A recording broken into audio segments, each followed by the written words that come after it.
Bonjour à tous. Alors, je vois que les gens commencent à arriver, c'est magnifique. On va attendre quelques minutes, peut-être deux, avant de commencer rapidement le webinaire pour s'assurer qu'on respecte le timing et qu'on ait le temps à la fin de pouvoir échanger avec nos quatre orateurs.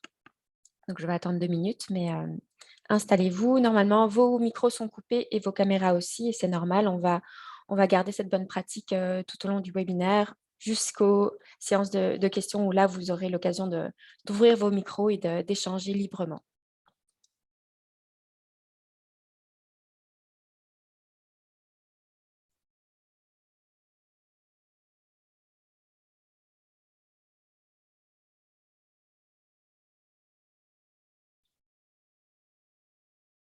J'en profite aussi pour préciser déjà que ce webinaire, comme vous le voyez, est enregistré.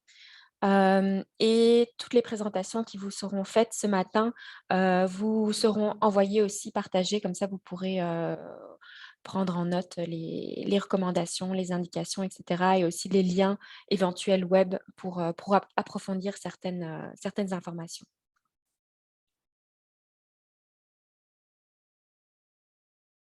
Alors, encore une dernière petite minute avant de commencer tout de suite.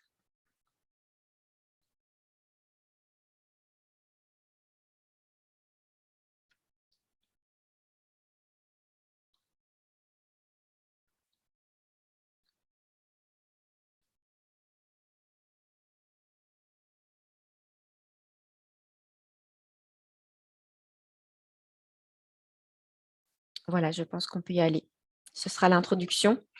Euh, donc, alors, déjà, ça commence bien. Voilà. Juste pour vous remettre dans le contexte général, voilà, vous êtes aujourd'hui à un webinaire qui porte justement sur les substances chimiques et les micropolluants dans l'eau. On a voulu vous offrir cette occasion de vous informer et d'échanger avec des experts sur le sujet parce que dans nos accompagnements avec les entreprises, on voit régulièrement des questions qui apparaissent sur les substances préoccupantes et en particulier aussi avec les réglementations européennes qui sont de plus en plus exigeantes. Évidemment, l'objectif de ces réglementations, c'est d'assurer la sécurité tout au long du cycle de vie du produit, mais aussi des procédés et de vos activités dans l'entreprise. Donc, souvent, on est focus sur son produit en tant qu'entreprise, mais on va vous inviter aujourd'hui à aussi penser plus globalement vos activités, que ça aille du produit d'entretien de vos machines jusqu'à éventuellement l'emballage du produit final ou même les tours de refroidissement. Parce on échangeait cette semaine avec une collègue justement sur la réglementation qui est en préparation au sujet des composés bromés. Donc, ça, c'est un sujet aussi qui interpelle beaucoup dernièrement. Donc, on va chercher à vous informer un maximum sur ces enjeux et toujours dans une démarche donc, de responsabilité élargie des entreprises avec un devoir de vigilance et de transparence, évidemment, que vous connaissez bien. C'est pour ça que vous êtes là aujourd'hui, j'imagine, pour vous informer au mieux. On se trouve aussi dans un contexte d'économie circulaire. Donc, cette semaine, c'est la quinzaine sur l'économie circulaire. Ce webinaire s'inscrit vraiment dans une programmation plus large.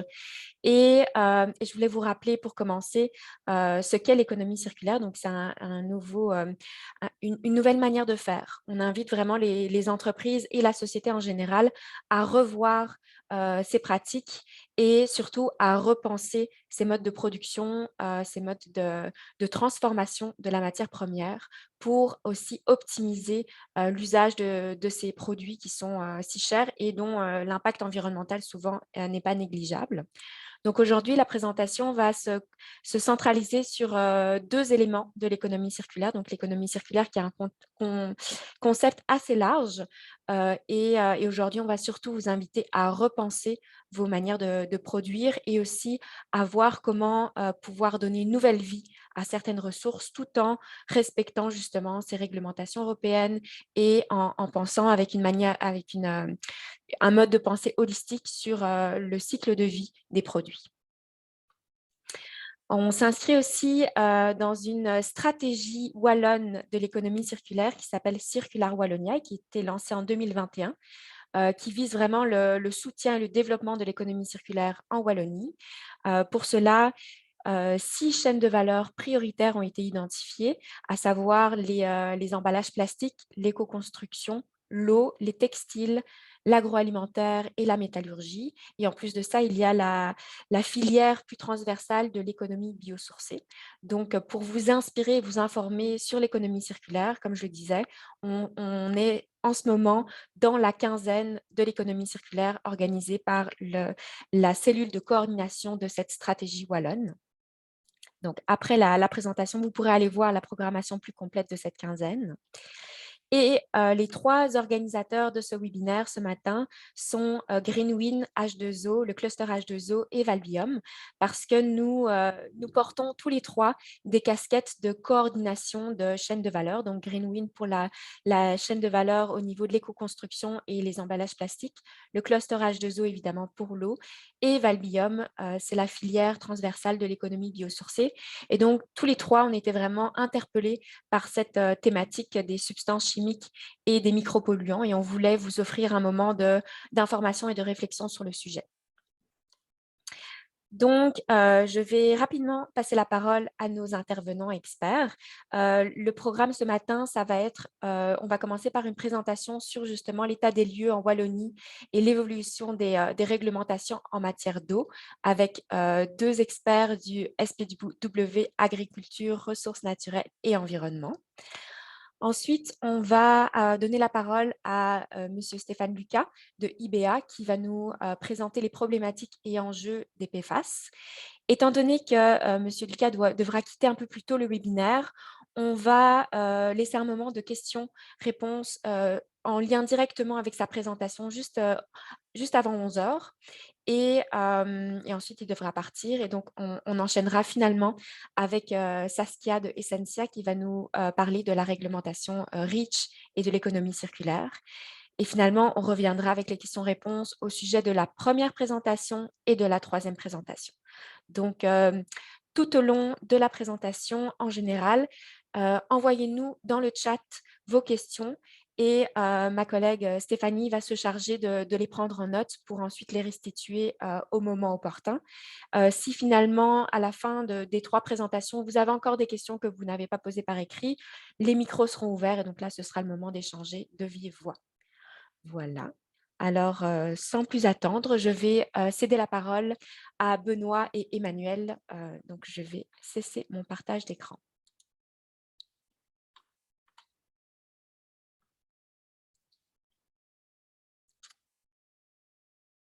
Benoît et Emmanuel, n'hésitez pas à partager votre écran.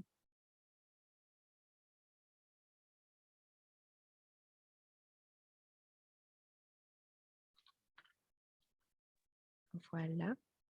Et je vous invite à ouvrir vos micros.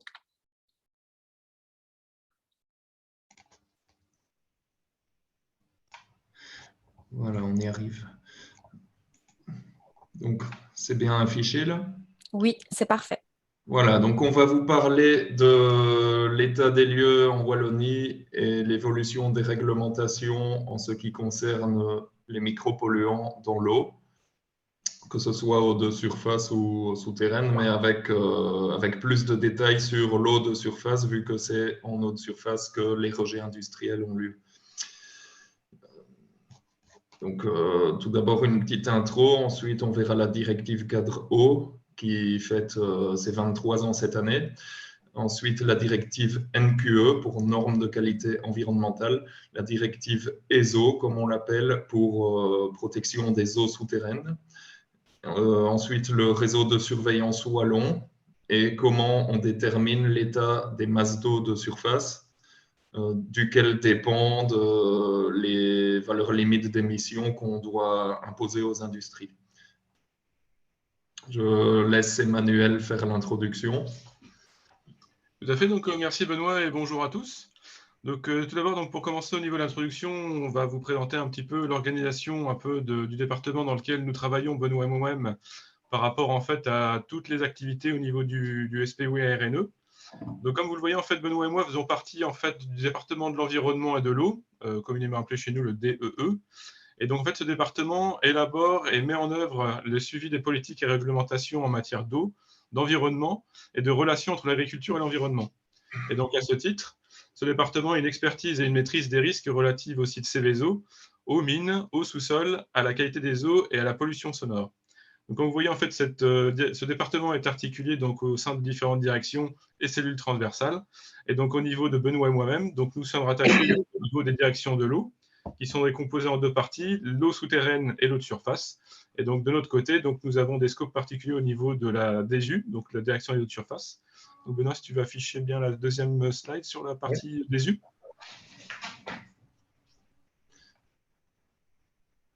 C'est-à-dire, oui. Parfait. Donc, en fait, au niveau de ces directions, il faut bien voir qu'en fait, nous avons donc différents types de missions. Donc, c'est pour ça qu'en fait, notre direction est en fait décomposée en différentes petites cellules. Donc, que ce soit au niveau du suivi des directives, toutes celles qui découvrent au niveau de la directive cadre sur l'eau. Nous avons une autre cellule qui est donc au niveau de la mise en place donc, des permis d'environnement, donc qui travaille donc, sur la remise d'avis concernant les rejets et gère également les bases de données qui sont en lien avec ces registres des rejets autorisés. Nous avons également une autre cellule donc, qui elle, est en lien avec donc, différentes thématiques assez séparées les unes des autres, que ce soit au niveau de la gestion des réseaux de mesure, la coordination et l'élaboration des contrats de rivière, la gestion des pesticides, ou encore les communications intra-belges et internationales en lien avec la thématique de l'eau. Et donc nous, plus particulièrement au niveau de la cellule des CE auquel nous appartenons, moi et Benoît, nous chargeons en fait du suivi de la qualité et de la protection des eaux, du suivi de la directive, des différentes directives donc, qui sont en lien avec les eaux de surface, la gestion des banques de données par rapport à toutes ces eaux de surface, les outils de modélisation, ainsi que la mise en place et le suivi des différents programmes de mesure qui sont mis en place pour la qualité des eaux de surface en Wallonie.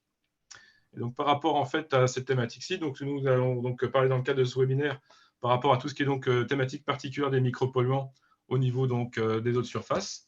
Et donc, par rapport à ça, nous pensions vous solliciter peut-être pour quelques secondes pour que vous preniez le temps un peu de réfléchir sur qu'est-ce qu'un micropolluant, quels sont peut-être des types de micropolluants que vous auriez en tête, et donc quelles pourraient être en fait les caractéristiques qui permettraient un peu de définir ce qu'est un micropolluant.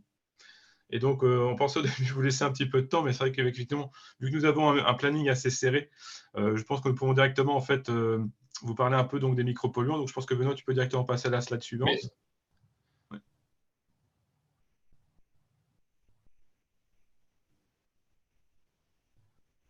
Parfait, merci. Et donc, par rapport à une définition assez classique et facile donc, à trouver sur Internet, donc, en fait, un micropolluant est défini de la manière suivante.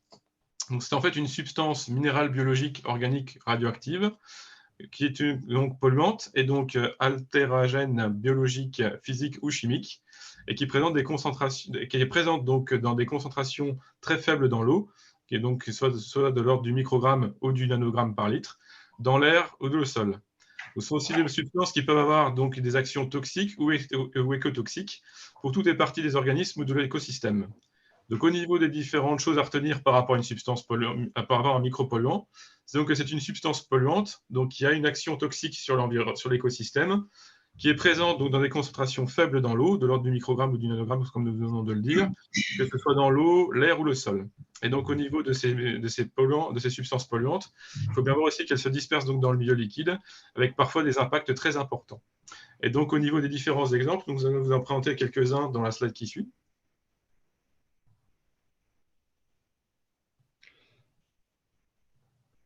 Oui, je suis désolé, mais il y a un délai à chaque fois que je passe à la page suivante. Il y a un petit délai d'affichage pour le commun. Ouais, pas de souci. Effectivement, donc ça s'affiche bien de notre côté. Donc, au niveau des différents exemples de micropolluants, on peut citer les pesticides, les hydrocarbures, donc tout ce qui est aussi concerne le secteur médical, que ce soit au niveau de substances qui découlent de résidus médicamenteux ou d'hormones. Il y a également aussi la thématique très intéressante et très importante pour l'instant des PFAS, dont vous avez sûrement entendu parler, donc les composés perfluorés, donc qui défrayent un peu la chronique actuellement. Et on peut également parler de différents produits présents dans les cosmétiques. Et donc, au niveau de ces sources de micropolluants, les différents leviers que nous pouvons essayer de mettre en œuvre pour essayer de les réduire dans l'environnement, il faut donc bien voir qu'au niveau des sources d'émissions de ces micropolluants, on peut différencier deux types de sources, que ce soit les sources diffuses, donc c'est-à-dire en fait des sources pour lesquelles cette localisation précise des émissions est difficile à établir, que ce soit notamment par rapport aux hydrocarbures qui peuvent être présents dans l'air et se déposer dans le sol après sous forme de résultats de pluie ou des choses comme ça. Et donc, on peut différencier ces sources en fait diffuses des sources qui sont directement localisées et facilement identifiables. Et donc, par rapport à celle-ci, on peut notamment penser à tout ce qui est donc source de micropolluants via donc, les activités industrielles. Et donc, par rapport à ce webinaire et donc ce que nous voulions un peu parler par rapport à tout ça au niveau donc, de l'industrie, c'est donc bien voir qu'un moyen efficace d'essayer de réduire donc, les sources de micropolluants à la source, ça peut donc se faire via les valeurs limites d'émissions qui sont notamment imposées dans les permis d'environnement. Et donc, par rapport à toute cette partie-ci, donc je pense que maintenant qu'on passer à la partie qui donc décrira un peu toute la partie législative par rapport à nos politiques de mise en place de réduction donc, de ces problématiques de micropolluants. Et donc, je repasse donc la parole à Benoît par rapport à cette partie. Donc, je vais présenter très brièvement la directive cadre eau de 2000 qui établit un cadre pour la politique communautaire dans le domaine de l'eau. Donc, c'est au niveau européen et transposé dans les États membres. Au niveau belge, c'est transposé via les régions. Donc, la Wallonie est divisée en 4 districts hydrographiques internationaux, Meuse, Escaut, Rhin et Seine, qui sont eux-mêmes divisés en sous-bassins hydrographiques. Et au total, on a 352 unités géographiques au niveau de la Wallonie qui sont les masses d'eau de surface. Au niveau de la directive cadre eau, l'unité d'interprétation, c'est masse d'eau de surface pour les cours d'eau et masse d'eau souterraine pour les nappes. Donc, comme je disais, c'est une échelle d'évaluation et de l'atteinte des objectifs environnementaux. On a 25 types différents de masse d'eau de surface en Wallonie en fonction de la région naturelle, la pente et la superficie. On peut aussi les classer en 3 catégories suivant l'impact de l'homme. Les masses d'eau naturelles, comme on voit sur la photo de gauche, ou artificielles, ou encore fortement modifiées, par exemple les ruisseaux complètement bétonnés. Au niveau des eaux souterraines, on a 34 masses d'eau délimitées sur base de critères hydrogéologiques et non hydrogéologiques. Le bon état d'une masse d'eau de surface est estimé sur base de critères écologiques et sur base de critères chimiques. Pour le bon état écologique, on tient compte de la biologie via différents indices qui sont calculés sur des mesures au niveau des poissons diatomées, par exemple, des critères hydromorphologiques, physico-chimiques et la chimie. Dans l'état écologique, on a une liste de polluants spécifiques, comme on les appelle, qui sont déterminés à l'échelle de l'État membre, donc en Belgique à l'échelle de la région. Et donc les normes ne sont pas imposées par l'Europe, mais elles sont fixées par la région. On peut retrouver des métaux, des hydrocarbures aromatiques monocycliques, un groupe de substances qui n'entrent pas dans des grandes catégories comme l'hydrate de chloral, les cyanures libres, des organochlorés, des chlorophénols et un certain nombre de pesticides, parmi lesquels il y en a encore quelques-uns qui sont anciens, voire interdits, mais qu'on peut encore retrouver occasionnellement dans les eaux de surface. Donc, on a vu qu'au niveau de la partie état écologique, on a les polluants spécifiques de l'état écologique qui sont fixés au niveau de l'État membre. Mais au niveau européen, nous avons la directive normes de qualité environnementale de 2008, révisée en 2013 et qui sera prochainement révisée une nouvelle fois. Et donc, les normes de qualité environnementale sont imposées par l'Europe et détermine l'état chimique qui est complémentaire de l'état écologique. Ces normes reprennent des concentrations en moyenne annuelle et des concentrations maximales admissibles à ne pas dépasser pour rester dans le bon état chimique. On a des normes dans l'eau, évidemment, mais aussi pour des substances bioaccumulables, des normes dans le biote, ce qui nécessite de faire des pêches ou des captures d'organismes dans l'eau. On a de nouveau la famille des métaux. Ce ne sont pas les mêmes métaux que dans les polluants spécifiques. Les deux volets sont complémentaires. Une famille qui reprend plusieurs types de substances autres, notamment les dioxines. Les organochlorés, comme hydrocarbures aromatiques monocycliques, il y a juste le benzène qui est normé à l'échelle européenne. On a des composés phénolés et les HAP qu'on retrouve un peu partout, notamment en raison des retombées atmosphériques. Aussi, un grand nombre de pesticides sont repris dans l'état chimique. Au niveau des masses d'eau souterraines, on a moins de substances à analyser. Le bon état quantitatif est défini sur base du régime du niveau de l'eau souterraine et le bon état chimique est défini par une directive européenne sur base des concentrations en nitrate et des substances actives des pesticides, y compris les métabolites et les produits de dégradation. Ces normes nitrates et pesticides sont reprises à l'annexe 1 de la directive de 2006 et à l'annexe 2, on a une série de substances pour lesquelles les États membres doivent fixer des normes en fonction des risques identifiés au niveau de la masse d'eau souterraine. Donc, c'est un peu un parallélisme avec ce qui se fait au niveau des eaux de surface. Alors, la grande question qu'on peut se poser, c'est comment atteindre le bon état d'une masse d'eau? Eh bien, on fait énormément d'analyses dans les masses d'eau de surface, ce qui nous permet de déterminer l'écart à la norme. Et en fonction de ça, on calcule un effort à fournir pour atteindre le bon état de la masse d'eau.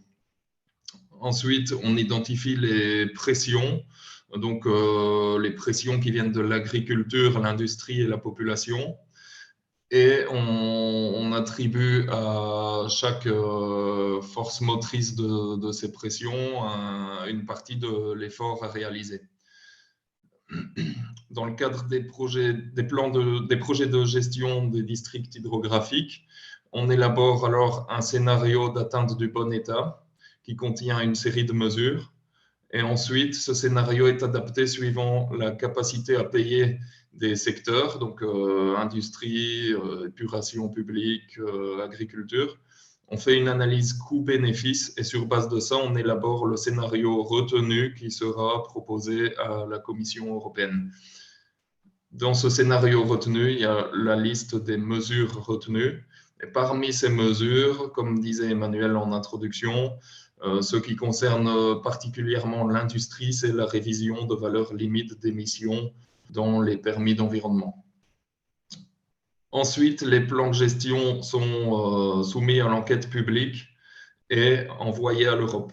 Pour information, les troisièmes plans de gestion des districts hydrographiques sont à l'enquête publique et elles se terminent aujourd'hui. Au niveau des eaux de surface, comme je disais, on va parler de la directive NQE pour normes de qualité environnementale. Elle contient des normes pour des substances prioritaires et des substances dangereuses prioritaires. On parle de dangereuses en raison du risque pour le milieu aquatique. Les substances prioritaires doivent être réduites et les substances dangereuses prioritaires doivent être complètement éliminées.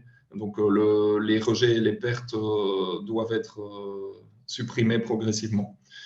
Les normes, j'ai déjà mentionné qu'elles étaient en concentration moyenne annuelle et en concentration maximale admissible. Et pour certaines substances, il y a des normes dans le biote, ce qui permet de refléter à la fois l'exposition chronique et l'exposition aiguë. La directive NQE impose donc le respect de ces normes, impose qu'on porte attention aux substances qui s'accumulent dans les sédiments et le biote et qu'on évite une augmentation de ces accumulations. Et comme je viens de le dire, diminuer les pollutions en substances prioritaires et supprimer les pollutions en substances dangereuses prioritaires. Elle a été révisée en 2013 avec l'ajout de 12 substances et la révision de normes de 7 substances. Donc, on a 2 jeux de normes, disons. Les nouvelles substances ajoutées en 2013 doivent atteindre le bon état en 2027.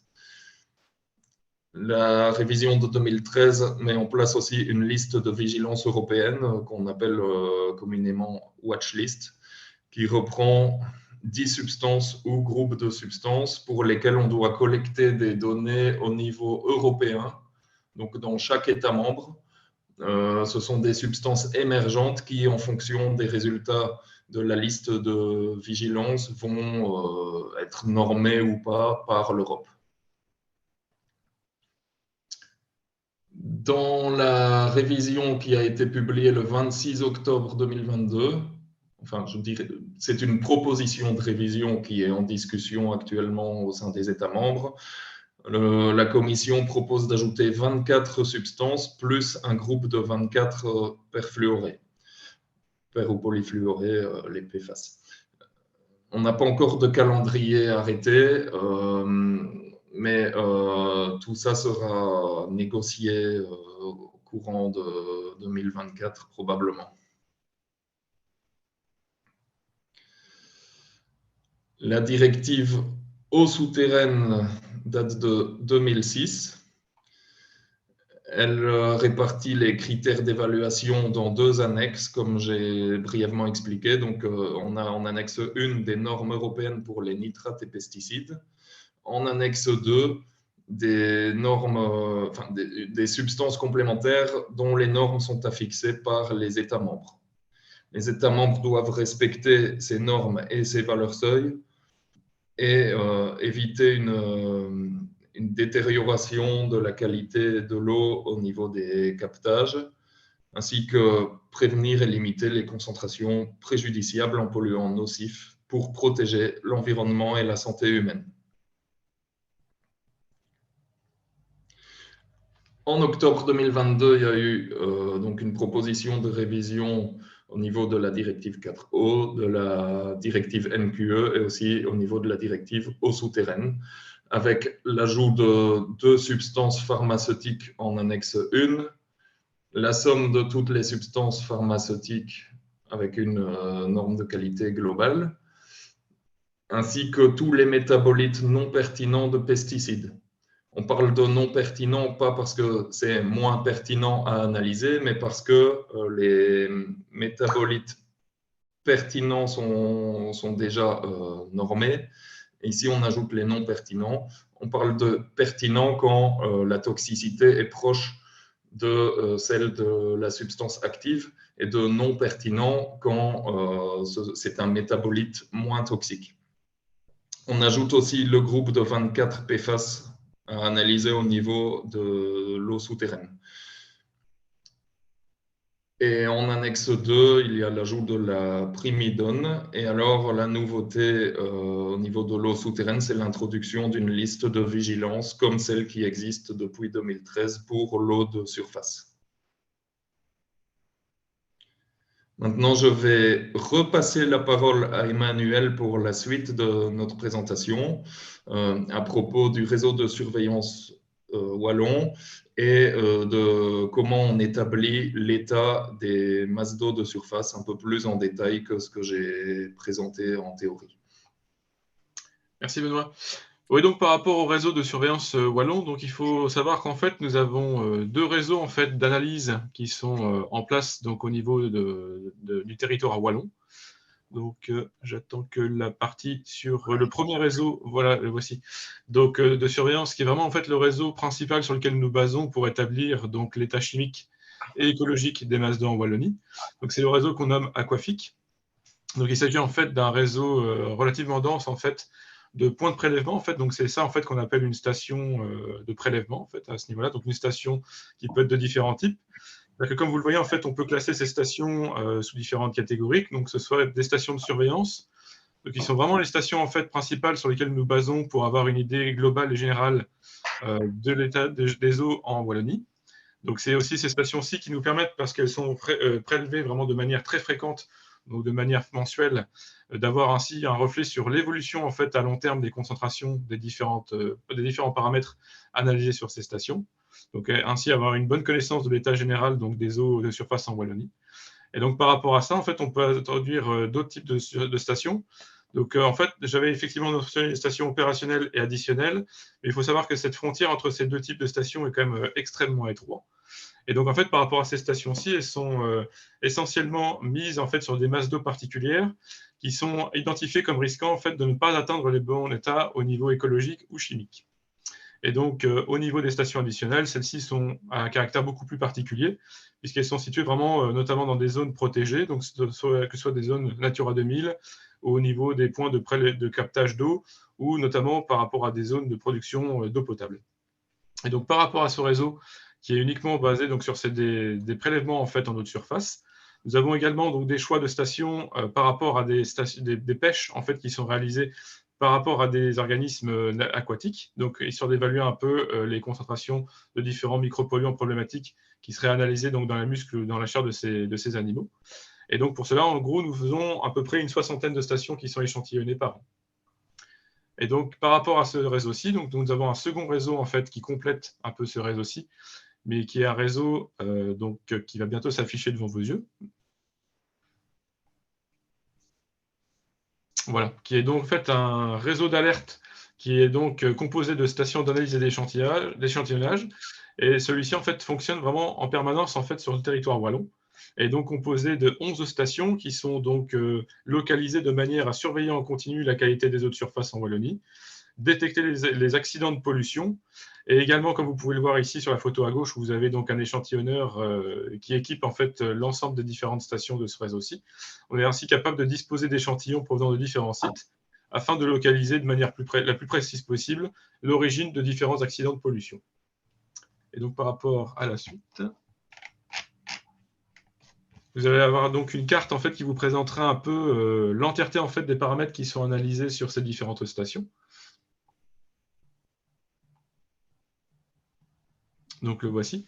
Et donc en fait, ce qu'il faut bien voir, c'est que ces stations en fait sont en fonction des risques sur site, équipées d'analyseurs de nature différente. C'est-à-dire qu'en fait, de manière globale, en fait, sur l'entièreté des stations du réseau, nous sommes capables d'analyser en fait que ce soit la température, la conductivité, le taux d'oxygène présent au niveau des cours d'eau, et ainsi que le pH. Et donc, par rapport à ces paramètres généraux, en fait, qui sont analysés de manière permanente sur l'entièreté du territoire wallon, nous avons aussi d'autres types d'analyseurs qui, eux, sont plus spécifiquement liés à des paramètres, notamment de concentration de différents polluants. Donc, ça peut être au niveau de l'ammonium, des chlorures, des fluorures ou des cyanures. Et donc, en fait, en fonction des différentes stations, ce sont uniquement les paramètres principaux, température, pH, taux d'oxygène et conductivité qui sont analysés, ou bien les analyses peuvent être étendues à d'autres types de composés et de polluants possibles. Et donc, par rapport en fait, à la gestion de ce système qui fonctionne en permanence, donc on a un système informatique relié à ce système qui permet donc une visualisation en temps réel de la banque de données, qui permet également de suivre les maintenances effectuées sur les différentes stations du réseau, connaître ainsi, faire également un suivi des alarmes et également une évaluation de la fiabilité des automates qui sont mis en place dans différentes stations pour assurer ce suivi. Et donc, par rapport à toutes ces compétences localisées dans ces différentes stations, nous sommes capables ainsi d'avoir une connaissance en temps réel de la qualité des cours d'eau surveillés en Wallonie. Et donc maintenant, par rapport à cette partie réseau, je vais maintenant passer sur la détermination en fait, des états écologiques et chimiques, et donc vous montrer un peu le rôle des micropolluants par rapport à ces différentes déterminations d'état dans les masses d'eau de surface en Wallonie. Emmanuel, je vais te demander aussi d'enchaîner rapidement, étant donné le Oui. planning. Alors, heureusement, nous arrivons bientôt vers la fin, donc Parfait, on va merci. essayer de faire ça un peu de manière la plus rapide possible. Donc, ce qu'il faut bien voir, en fait, c'est que par rapport à l'écologie, en fait, donc c'est quelque chose qui combine, en fait, comme l'a présenté Benoît tout à l'heure, différents types de paramètres importants. Donc, vous avez effectivement des paramètres biologiques, hydromorphologiques, physico-chimiques. et donc plus particulièrement par rapport aux micropolluants, ceux qu'on appelle les polluants spécifiques. Donc ceux-ci vont également interagir pour la détermination de l'état. Donc, comme vous voyez en fait sur le tableau en haut à droite, donc ces différents paramètres en lien avec la biologie, l'hydromorphologie et la physico-chimie sont décomposés donc en différentes classes. Donc on a 5 classes possibles au niveau de la détermination des états. Et au niveau des polluants spécifiques, là nous sommes limités à 2 classes. Soit nous avons un problème avec la substance, donc nous avons un état qui n'est pas bon, soit la molécule ne pose aucun souci, et dans ces cas-ci, la molécule est considérée comme ne provoquant pas de mauvais état, et donc est considérée en bon état. Et donc, comme vous le voyez en fait dans le grand tableau qui est présenté donc par-dessous, en fait, cela vous montre un peu comment est faite donc la compilation donc des différents paramètres relevés au niveau biologique, hydromorphologique, physico-chimique et au niveau des polluants spécifiques. Et donc tout ceci après donc, est donc combiné en fonction des résultats les plus récents possibles. Et donc sur une période de temps donnée, nous sommes capables ainsi de déterminer l'état écologique des différentes masses d'eau en Wallonie. Et donc, par rapport à la slide suivante, il faudra donc bien voir qu'en fait, nous sommes donc, pour des raisons de logistique ou de capacité d'analyse, donc sur des périodes de 6 années, en fait, sur lesquelles nous allons faire des rotations sur les différentes masses d'eau présentes en Wallonie. Et donc, en fait, nous faisons donc un bilan complet sur les 6 dernières années, et donc prenons en compte à la fois les paramètres déclassants et donc les états relevés, ou l'absence même de résultats analytiques par rapport à une masse d'eau, agglomérons toutes ces données pour ainsi avoir l'état à l'année donnée écologique ou micropolluant sur effectivement une masse d'eau donnée. Et donc par rapport à ça, donc la slide suivante vous présentera un peu l'état actuel donc, de l'état écologique en Wallonie. Donc la voici. Et donc ce qu'il faut voir, c'est que la carte qui vous est présentée ici vous montre donc une vision dans laquelle nous voyons qu'il y a quand même énormément de masses d'eau qui sont considérées en moyen état ou en mauvais état. Mais en fait, là ici, ce sont donc vraiment l'agrégation en fait, par rapport aux différents paramètres avec la biologie, l'hydromorphologie et la physico-chimie. Mais si on se fixe uniquement au niveau de l'impact des micropolluants sur la qualité écologique, alors dans ces cas-ci, nous tombons en fait à un déclassement constaté en fait sur 24 masses d'eau de surface sur les 352 masses d'eau que comporte la Wallonie. Et donc, au niveau des différentes familles de substances qui sont déclassantes, donc vous avez directement les intitulés des substances qui posent problème dans le tableau en haut à droite. Donc, ce sont essentiellement des métaux, des pesticides, des chlorophénols, des composés organochlorés ou encore des composés qui sont classés dans d'autres types de familles. Et donc, par rapport aux différents sous-bassins qui sont impactés par ces micropolluants, nous avons donc la dendre, l'escolis, la haine, le mazaval, la sambre, le semoachère et la vesdre. Et donc, si on passe par contre maintenant au niveau donc, de l'aspect état chimique au niveau de la Wallonie, donc en fait, je vais pouvoir passer très rapidement sur la slide ici, parce qu'en fait, elle vous montre qu'au niveau de la méthodologie mise en place pour déterminer ces états chimiques, nous fonctionnons exactement sur la même façon de procéder que pour l'état écologique. Et donc ici, nous statuons directement à savoir si nous avons un bon état chimique ou un mauvais état chimique. Et donc, par rapport à la slide suivante, vous allez donc voir un peu ce que donnent les résultats donc au niveau de la qualité chimique des eaux de surface en Wallonie à l'heure actuelle.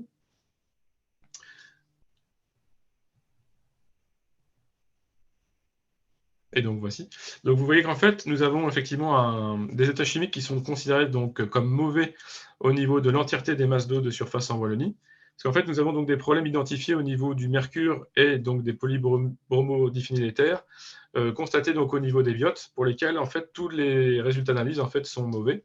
Et donc il faut bien voir qu'en fait au niveau du caractère mauvais ou bon d'une masse d'eau, en fait il y a le principe du one out, all out, c'est-à-dire qu'en fait si un paramètre donc est déclassant, l'entièreté donc des paramètres sont considérés comme étant en défaut.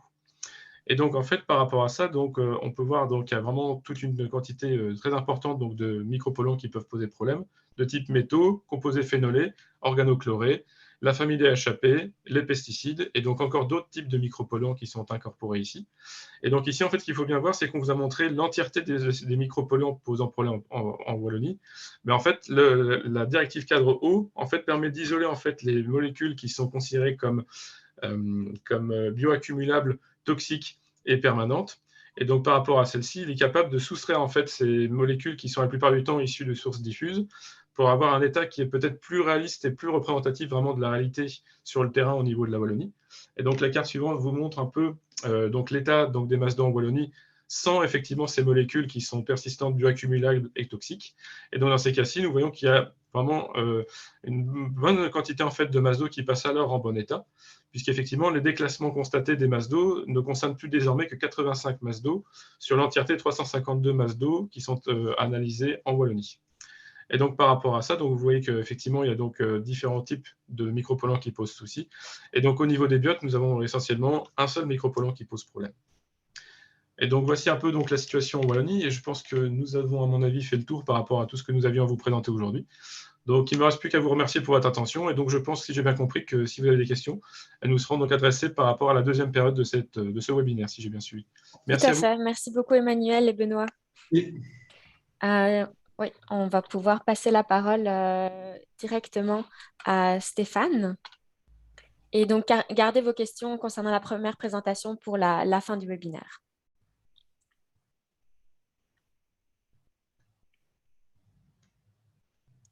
On voit bien ton écran, Stéphane. Il suffit maintenant de le mettre en mode présentation. Voilà. Voilà, merci beaucoup. Encore une fois, désolé si je serai un peu rapide, mais j'ai un hard stop à 11 heures. Donc, la problématique et enjeu des PFAS, ben, vous en avez déjà entendu un tout petit peu parler dans l'exposé des deux personnes qui précèdent. Et vous êtes en droit de vous demander évidemment qu'est-ce qu'IBA vient faire dans cette galère, si j'ose dire. Alors IBA en fait est une société qui est active notamment dans le traitement des cancers. Et si on regarde les méthodes par lesquelles on peut traiter les cancers, en l'occurrence quant à l'utilisation des rayonnements ionisants, que ce soit des photons ou des protons, eh bien, lorsque vous avez un faisceau incident de particules comme électrons, protons ou bien faisceau incident de photons, eh bien, deux types d'effets sur la matière biologique et l'eau peuvent survenir. D'une part, les dégâts directs à l'ADN et d'autre part, la création de radicaux ou de produits chimiques qui sont liés à la radiolyse. Alors en fait, parmi ces produits qui sont liés à la radiolyse, nous avons un radical hydroxyle, qui est un des radicaux les plus oxydants qui existent, en tout cas dans des composés aqueux, et qui sont capables de réagir de manière non sélective et instantanée avec toutes les molécules qui sont avoisinantes. On crée également du peroxyde d'hydrogène. Vous connaissez le peroxyde d'hydrogène, en l'occurrence H2O2, qui est aussi un oxydant très très fort. Alors ça, c'est dans le cadre du traitement des cancers liés chez l'homme, mais on peut également utiliser des rayonnements ionisants pour faire de la stérilisation. Donc par exemple, vous ne savez peut-être pas, mais pour ceux qui sont actifs dans les laboratoires et qui utilisent des boîtes de pétri en polymère, par exemple, eh bien, ces composés venant par exemple de chez Corning sont stérilisés grâce à nos machines et par faisceau d'électrons. Alors c'est exactement la même chose, en ce sens qu'il y a également des effets directs sur l'ADN de tous les composés vivants qui sont à la surface de ces produits, mais également il y a des effets indirects liés à la présence d'eau, qui sont en fait la création de ce qu'on appelle l'électron hydraté ou aqueux de radicaux type OH ou bien encore de l'eau oxygénée. Et en fait, ces composés-ci, qui sont excessivement réactifs, peuvent être utilisés pour traiter différents polluants et dont notamment des PFAS. Alors, qui suis-je pour vous raconter ça? Je suis le responsable général de la recherche chez IBA. IBA, c'est environ 2000 personnes qui sont divisées en 4 business units et nous cherchons évidemment des nouveaux marchés.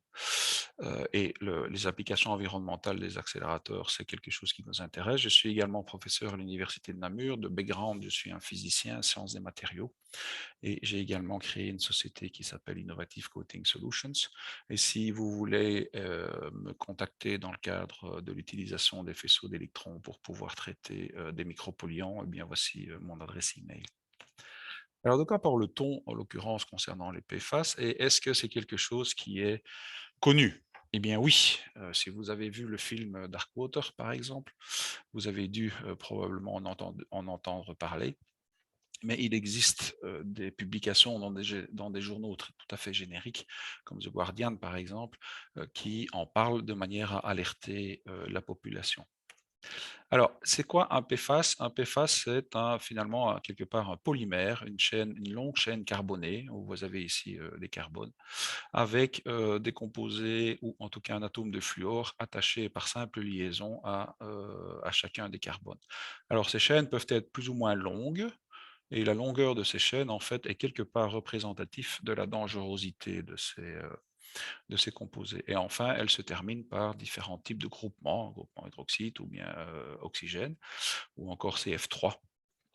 Et une des particularités de ces composés chimiques, c'est qu'en fait, la liaison carbone-fluor est une des liaisons chimiques qui est la plus stable. Et en l'occurrence, l'énergie de liaison par rapport à une simple liaison carbone-hydrogène est de l'ordre de 20% supérieure. Corollaire, la nature ne sait pas détruire cette liaison chimique. Et donc, dès lors, tous les composés à base de cette structure et de ces atomes, en fait, sont indestructibles quelque part dans l'environnement. Alors, en fonction de la terminaison des chaînes, eh bien, on a différents types de PFAS, il y a toute une série. Je crois que nos deux les personnes qui ont fait l'exposé juste avant moi ont parlé de 15 ou 24, je ne sais plus, composés, mais effectivement, ils sont très, très, très, très nombreux. Alors, pourquoi est-ce qu'on a utilisé ces PFAS? Eh bien, ces PFAS, ce sont des composés qui ont été identifiés et synthétisés finalement pendant la Seconde Guerre mondiale, mais ils ont quelque chose de tout à fait particulier qui est lié à la présence du fluor, c'est qu'en fait, ils sont impliqués dans tous les phénomènes d'adhérence. Chaque fois que vous avez l'interaction entre un matériau ou bien une pièce de viande, par exemple, ou autre chose, pour parler de la poêle Tefal, donc une interaction entre un matériau, quel qu'il soit, et une contre-surface, eh bien, s'il y a des problèmes d'adhérence, vous pouvez être sûr que des PFAS vont être utilisés. Donc, un exemple typique, la poêle Tefal, évidemment. Mais d'autres exemples, par exemple, ce sont tous ces produits que l'on spraye sur des carpettes de manière à éviter l'adhérence d'huile ou des taches d'eau ou des choses comme ça. Et donc, en fait, on retrouve ces composés dans énormément d'applications de notre quotidien, qu'elles soient des applications domestiques ou des applications industrielles. Un des exemples d'applications industrielles est par exemple l'utilisation d'un revêtement dans des moules d'injection plastique pour la fabrication de bouteilles de plastique par exemple. Pourquoi? Eh bien parce que ça permet de les démouler beaucoup plus facilement.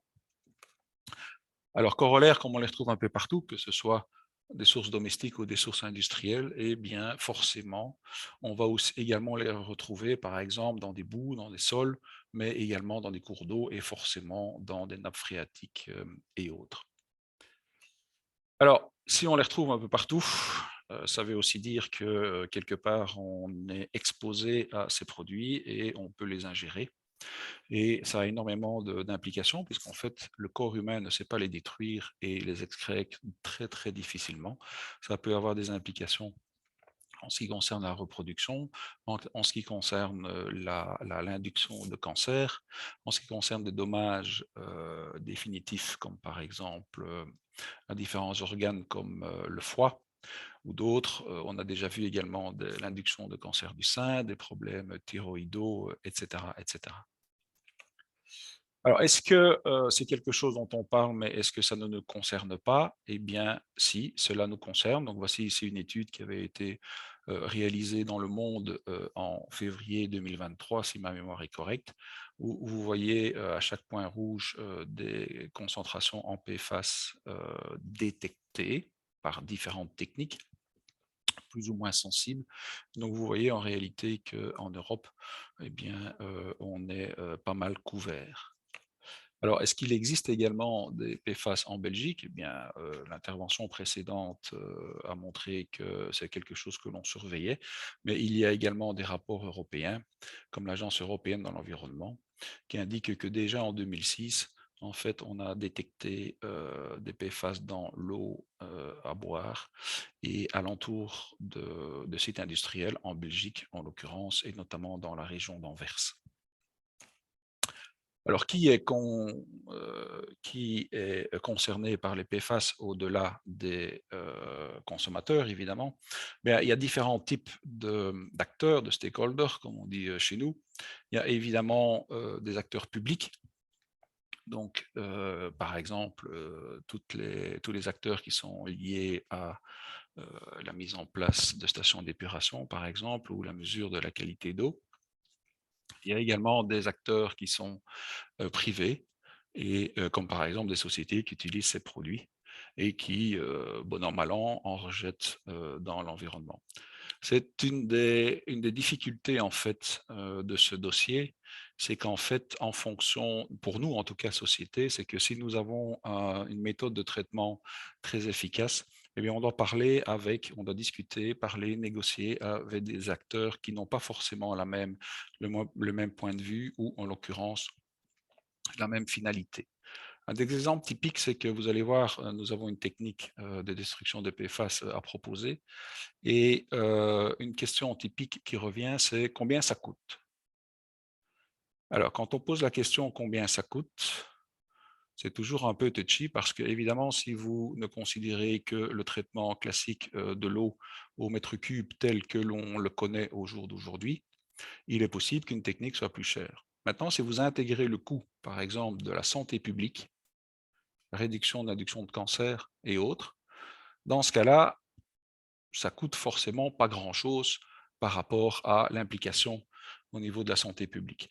Donc, c'est un dossier qui n'est pas facile, d'une part parce que les stakeholders sont à la fois privés et publics, mais également parce qu'il y a des implications en termes de finances qui vont bien au-delà du simple coût de traitement de l'eau, par exemple, ou des boues au mètre cube.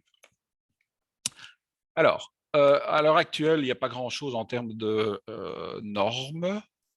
Il y a des normes, évidemment, qui sont issues de ce règlement ici de la communauté européenne, qui reconnaît que les PFAS ont entraîné une contamination généralisée de l'environnement due à la bioaccumulation de celles-ci dans les chaînes alimentaires, et en l'occurrence, émet certaines recommandations par rapport à la teneur en PFAS dans différents aliments. Mais on parle ici d'aliments, et forcément des doses hebdomadaires auxquelles on peut être confronté, mais il n'y a absolument pas de normes liées à des rejets ou l'obligation de destruction. Et donc, en fait, par rapport aux grands principes de la communauté, notamment précaution, prévention, eh bien, nous sommes ici plutôt dans la remédiation, puisqu'en fait, ces PFAS sont des produits chimiques forever, pour les raisons que je vous ai expliquées. Et il faut, en plus de réduire à la source, également réfléchir à des méthodes de remédiation, à savoir de destruction. Alors, parmi les méthodes de destruction, il y en a plusieurs. Et une des méthodes, donc en fait, lorsque l'on veut détruire quelque chose, c'est très simple ce que je vais expliquer, mais c'est comme ça. Quand on veut détruire quelque chose, il faut en règle générale l'isoler. Donc ici, je ne vais pas parler des méthodes de filtration qui en réalité ne sont pas des méthodes de destruction, mais sont des méthodes de fixation, puisque s'il y a fixation des PFAS dans des filtres, par exemple à charbon actif ou bien par des techniques telles que les résines échangeuses d'ions, qu'est-ce qu'on en fait après? Bien, pour le moment, on n'en fait pas grand-chose. Et qu'est-ce qu'on en fait après? C'est l'étape de destruction. D'accord? Donc, je ne vais pas parler de l'étape de filtration, je vais parler et de condensation, je vais parler des étapes de destruction ici. Alors, il y a une des étapes de destruction, une des méthodes de destruction qui s'appelle l'oxydation électrochimique. Et donc, en fait, bon, c'est quelque chose qui est relativement simple. Conceptuellement, vous avez deux électrodes, une solution conductrice dans laquelle on rajoute en règle générale des composés sulfatés. Et il y a un certain nombre de réactions chimiques qui surviennent aux deux électrodes lorsqu'on fait passer un courant, dont notamment à l'anode, une destruction des PFAS et la génération de CO2. Déjà, on peut se poser la question de savoir ce qu'on va faire avec le CO2, mais c'est peut-être plus facile à gérer au jour d'aujourd'hui que de gérer les PFAS. Alors, cette technique, même si elle est upscalable, comme on dit, et que finalement, c'est quelque part la petite sœur de l'électrodéposition ou de tout ce qui est électrochimique, et donc on connaît assez bien ce genre de technologie en région wallonne, puisque nous avons eu in illo tempore des grandes installations d'électrodéposition pour traiter l'acier, par exemple, dans la région de Liège. Finalement, ce n'est pas très différent. Ça reste quand même toujours une technologie qui est à l'échelle des laboratoires, mais assez bien émergente. Et en l'occurrence, il y a un gros problème technologique au niveau des anodes.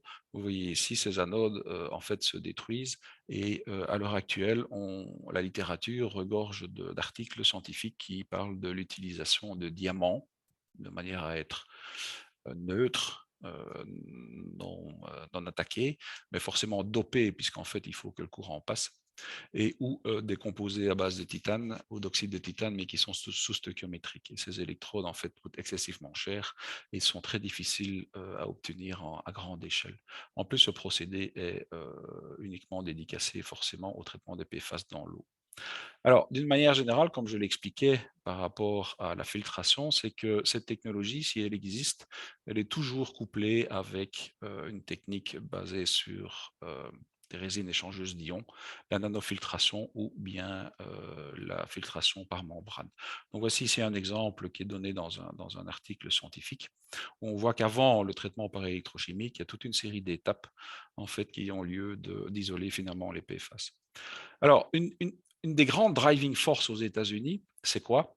C'est en fait tous les sites où il y a des aéroports militaires. Pourquoi? Parce que les PFAS sont aussi utilisés ont été abondamment utilisés aux États-Unis, notamment dans tout ce qui était mousse pour empêcher les incendies. Et en l'occurrence, lorsque des avions militaires atterrissent, ou lorsqu'il y a un problème, ou lorsqu'il faut éduquer le personnel militaire à la gestion d'un incendie, eh bien, ils arrosaient abondamment les aéroports militaires.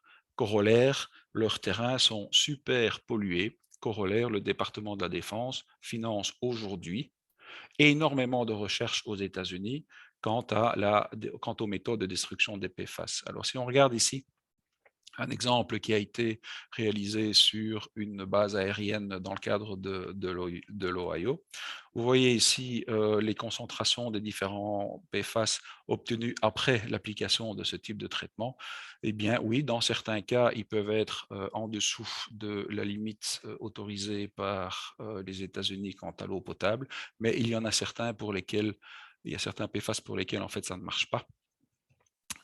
Ça reste au-dessus. Et alors, en plus de ça, il traite 19 litres en 80 heures, donc vous voyez que ce n'est absolument pas à l'échelle industrielle. Alors, une autre méthode qui s'appelle la décharge plasma. Pour faire rapidement, en fait, on établit une décharge ici à la surface d'un liquide qui va de nouveau provoquer la création de produits très réactifs et oxydants comme des hydroxydes ou autres. Et l'idée, en fait, c'est que ces produits à la surface du liquide vont effectivement traiter les PFAS et les réduire, notamment extraire le fluor. Alors vous voyez ici un exemple où avec des décharges à pression atmosphérique, plasma à la surface d'un liquide. Et il y a des installations mobiles pour traiter, par exemple, comme je vous le disais, des zones d'aéroports militaires. Mais quand vous voyez ici le temps de traitement, on parle de plusieurs minutes et ça reste tout à fait à l'échelle de laboratoire. Alors, il y a d'autres techniques qui sont basées sur la photodégradation à l'aide de catalyseurs. Où lorsque nous avons un semi-conducteur et qu'un électron passe de la bande de valence à la bande de conduction et qu'il y a une recombinaison, eh bien, en fonction de l'état de surface de ces catalyseurs, on peut avoir de nouveau une dégradation de l'eau pour créer des radicaux hydroxydes qui vont forcément participer à la dégradation des PFAS. Donc ici, c'est quoi? L'idée, c'est d'avoir une grande surface sur laquelle on fait couler l'eau et les réactions de surface vont provoquer la destruction des PFAS. Bon, c'est pas très efficace, ça nécessite de très très grandes surfaces. Et alors rebelote, vous voyez ici en fait quelque part un rendement de réaction en fonction du temps de traitement et vous voyez qu'on est dans la gamme de plusieurs heures. Alors une des autres méthodes évidemment pour détruire les PFAS, c'est de chauffer. On peut chauffer soit un liquide contenu dans un récipient transparent au micro-ondes et chauffé par micro-ondes. Dans ce cas-là, oui, effectivement, on peut détruire des PFAS, mais de nouveau, ce n'est pas très industrialisable, notamment au niveau d'une région comme la région wallonne, par exemple. On peut également utiliser le diagramme de phase de l'eau pour essayer d'amener l'eau à haute température et à haute pression, dans ce qu'on appelle la phase supercritique, qui apparemment permet de détruire également les PFAS, ou alors, ça c'est assez rigolo, on peut utiliser des ondes sonores et irradier un liquide qui contient de l'eau et des PFAS de manière à créer des bulles qui, par agglomération, vont grossir et à un moment donné vont exploser. Et lors de l'explosion, ou bien le processus responsable de l'explosion, finalement, ce n'est rien d'autre qu'une haute température et une haute pression, un peu comme dans ce cas-ci, qui va provoquer la destruction des PFAS. Mais tout ça, ça reste encore à l'échelle de laboratoire.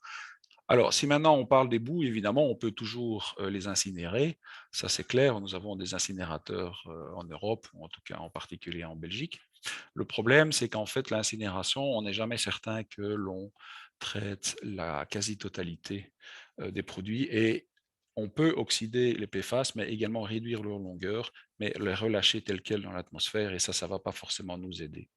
Il n'empêche qu'à l'heure actuelle, c'est probablement la méthode assez traditionnelle qui est utilisée. Pourquoi? Parce que simplement, nous avons des incinérateurs sur notre territoire.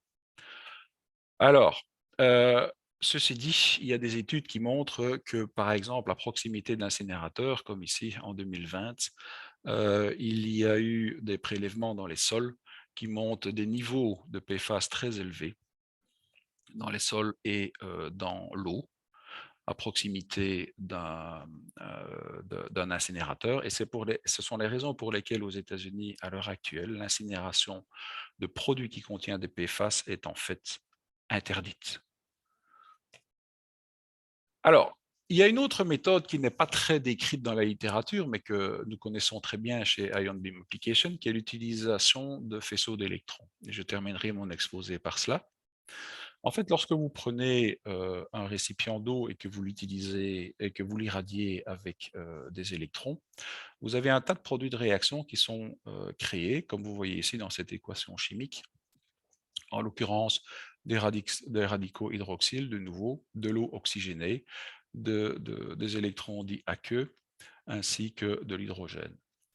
Le faisceau d'électrons, puisque la teneur du récipient irradié en eau oxygénée va augmenter, eh bien, va davantage produire d'autres radicaux. Et donc, en réalité, si vous irradiez de l'eau avec un faisceau d'électrons, vous vous rendez compte que vous créez tous les produits chimiques dont vous avez besoin pour soit réduire, soit oxyder les composés organiques, par exemple, qui sont à proximité du volume irradié. Donc ça c'est assez sympathique parce qu'on ne doit pas ajouter un quelconque produit chimique.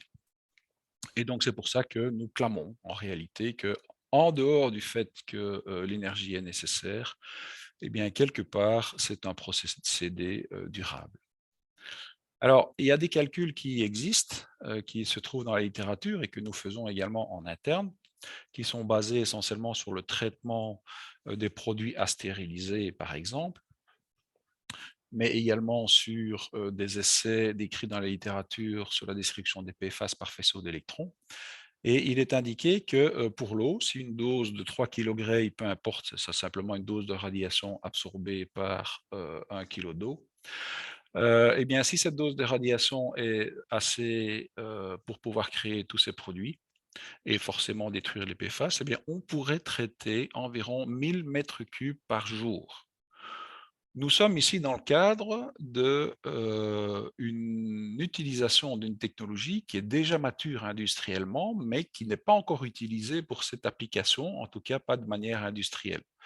Et donc, on est tout à fait dans un autre paradigme où, en fait, en règle générale, la plupart des techniques de destruction, elles sortent du laboratoire et elles évoluent de manière émergente vers des possibles applications, mais toujours avec soit des rendements faibles, soit des quantités traitées faibles. Ici, c'est tout à fait l'inverse. Il s'agit d'une technologie qui est déjà bien utilisée, soit pour la stérilisation, soit pour la réticulation des polymères, par exemple, avec des machines industrielles qui permettraient, par machine, de notre société située en région wallonne, de traiter les eaux usées rejetées par environ 10 000 familles par jour. Et donc, en fait, c'est quelque chose d'utile, nous pensons, et c'est pourquoi nous voulons attirer l'attention des acteurs dans le domaine.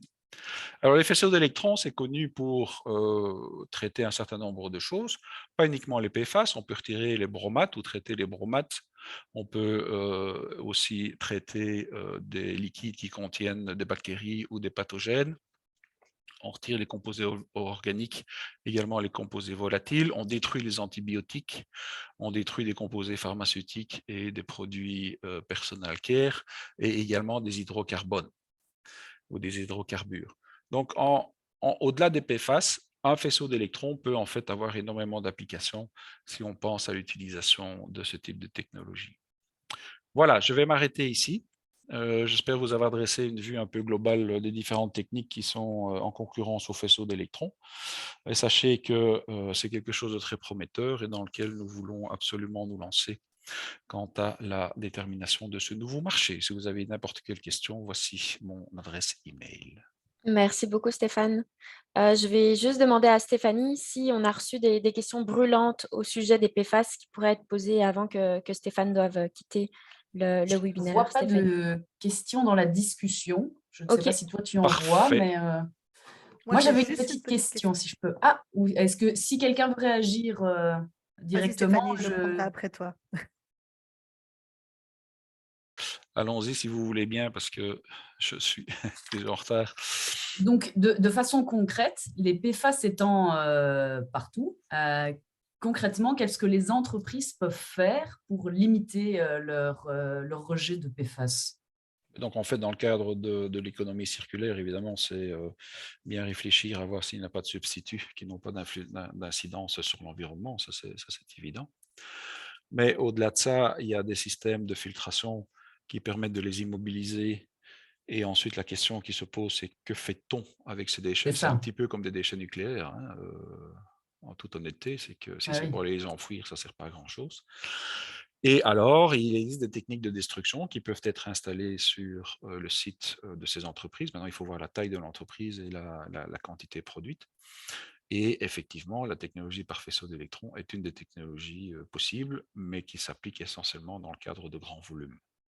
D'accord. Donc, pour des petites capacités de traitement d'eau, ce n'est pas forcément Au jour approprié. d'aujourd'hui, je n'ai pas vu, en toute honnêteté, je n'ai pas vu de technologie qui soit implémentable chez un industriel de taille moyenne et qui permette de détruire l'essentiel des PFAS. Maintenant, comme il n'existe pas de normes par rapport au rejet, il n'existe que des normes par rapport à l'ingestion, par exemple, eh bien forcément, on est dans un flou artistique. C'est ça. J'ai malgré tout une question qui vient sur la discussion, mentionnant que les radicaux OH ne sont pas efficaces contre les PFAS et le risque d'appliquer l'oxydation est une minéralisation incomplète qui génère des PFAS plus petits et donc plus mobiles dans l'environnement. Alors, donc ça, c'est effectivement tout à fait vrai. Donc, les radicaux OH ne sont pas forcément efficaces contre tous les PFAS. Il n'empêche que quand vous regardez toutes les techniques qui sont utilisées à l'heure actuelle, finalement, on essaye de maximiser la concentration de ces OH. Donc ça, c'est tout à fait quelque part vrai, mais il n'y a pas de réponse ferme et définitive par rapport à ça. Alors, une minéralisation incomplète, c'est absolument ce qui risque de se passer lorsqu'on fait l'incinération. Et donc, on génère en fait des PFAS qui sont effectivement plus petits, des chaînes mobiles, des chaînes qui sont plus courtes et donc plus mobiles dans l'environnement. Mais il n'empêche que, donc, comme je le disais, les électrons, ils ont deux effets. Un effet qui est de créer la radiolyse de l'eau et donc de créer un certain nombre de produits finalement réactifs, mais également de détruire les liaisons. Alors, je n'ai pas eu le temps ici de vous exposer la chose, mais il y avait un graphe dans le cadre des plasmas qui montrait que la liaison CF est en réalité une liaison dans l'énergie, une liaison de l'ordre de 5 à 10 électronvolts. Et l'idée ici, c'est d'utiliser des faisceaux d'électrons de plusieurs méga-électronvolts, d'accord, de manière à maximiser le volume traité, mais également à briser, casser les liaisons, de manière à créer des composés qui, en plus de ça, sont plus petits, non plus ces liaisons chimiques CF. Donc, d'une manière générale, ce qui est écrit là-bas est vrai, mais d'une manière particulière, chaque technique a ses avantages et ses inconvénients. Et dans le cadre des électrons, on est plus favorable. Francienne? Oui, donc j'entends que ce n'est pas la panacée de traiter. On a une pollution historique et on a beaucoup d'usages encore de PFAS pour le moment. Donc, on a différentes pistes qui vont permettre d'essayer de remédier. Et pour en revenir sur la question des substituts, est-ce que vous connaissez, est-ce que vous savez s'il existe déjà un certain nombre d'alternatives à l'utilisation des PFAS en amont au niveau de la production pour nos entreprises? Alors, c'est un domaine, en toute honnêteté, que je ne connais pas très bien, sauf les traitements de surface. D'accord? Tout ce qui concerne les traitements de surface, chaque fois que l'on voulait avoir une application où il n'y avait pas d'adhérence, eh bien, on ajoutait du fluor. Ça ne va plus être possible. Un exemple typique, ce sont par exemple les traces de doigts sur les écrans de GSM. Ça, c'est du gras que l'on dépose sur une surface. Et les premiers écrans de GSM, en fait, étaient recouverts d'une couche fluorée. Ça, ils ne le font plus. Et à partir de maintenant, c'est une couche à base d'oxyde de silicium qui contient des traces de carbone. Alors, ce n'est pas tout à fait aussi efficace en termes d'interaction entre la graisse et la surface, mais par contre, cela fonctionne. Les GSM d'Apple, par exemple, maintenant, ne sont plus traités en surface, ou en tout cas la vitre. L'écran tactile ne sont plus traités en surface par des composés fluorés. Ça, c'est un domaine que je connais particulièrement bien. Je connais aussi le domaine des moules d'injection plastique. Là aussi, il y a des recherches qui sont organisées de manière à se passer de ces composés fluorés. Ça avance, mais est-ce qu'il existe une solution universelle? Non. Donc voilà, on peut aussi parler par exemple des produits à vaporiser sur les chaînes de vélo de personnes qui vont faire du VTT du week-end. À l'origine, c'était des composés fluorés pour que la boue n'adhère pas. Hein. Donc maintenant, si on achète la chose, ils sont moins efficaces qu'avant. Ben oui, on ne peut plus utiliser de fluor. Donc on n'a pas encore tout à fait de solution, mais il faut accepter que peut-être les produits ne seront pas aussi efficaces qu'avant, mais on progresse. Très bien. Merci beaucoup Voilà, en tout cas, je vais vous Stéphane. laisser. On a tes coordonnées si jamais les participants veulent te poser une question en particulier. Alors, merci beaucoup. Merci beaucoup. À bientôt. Bonne journée. Au revoir. Au revoir.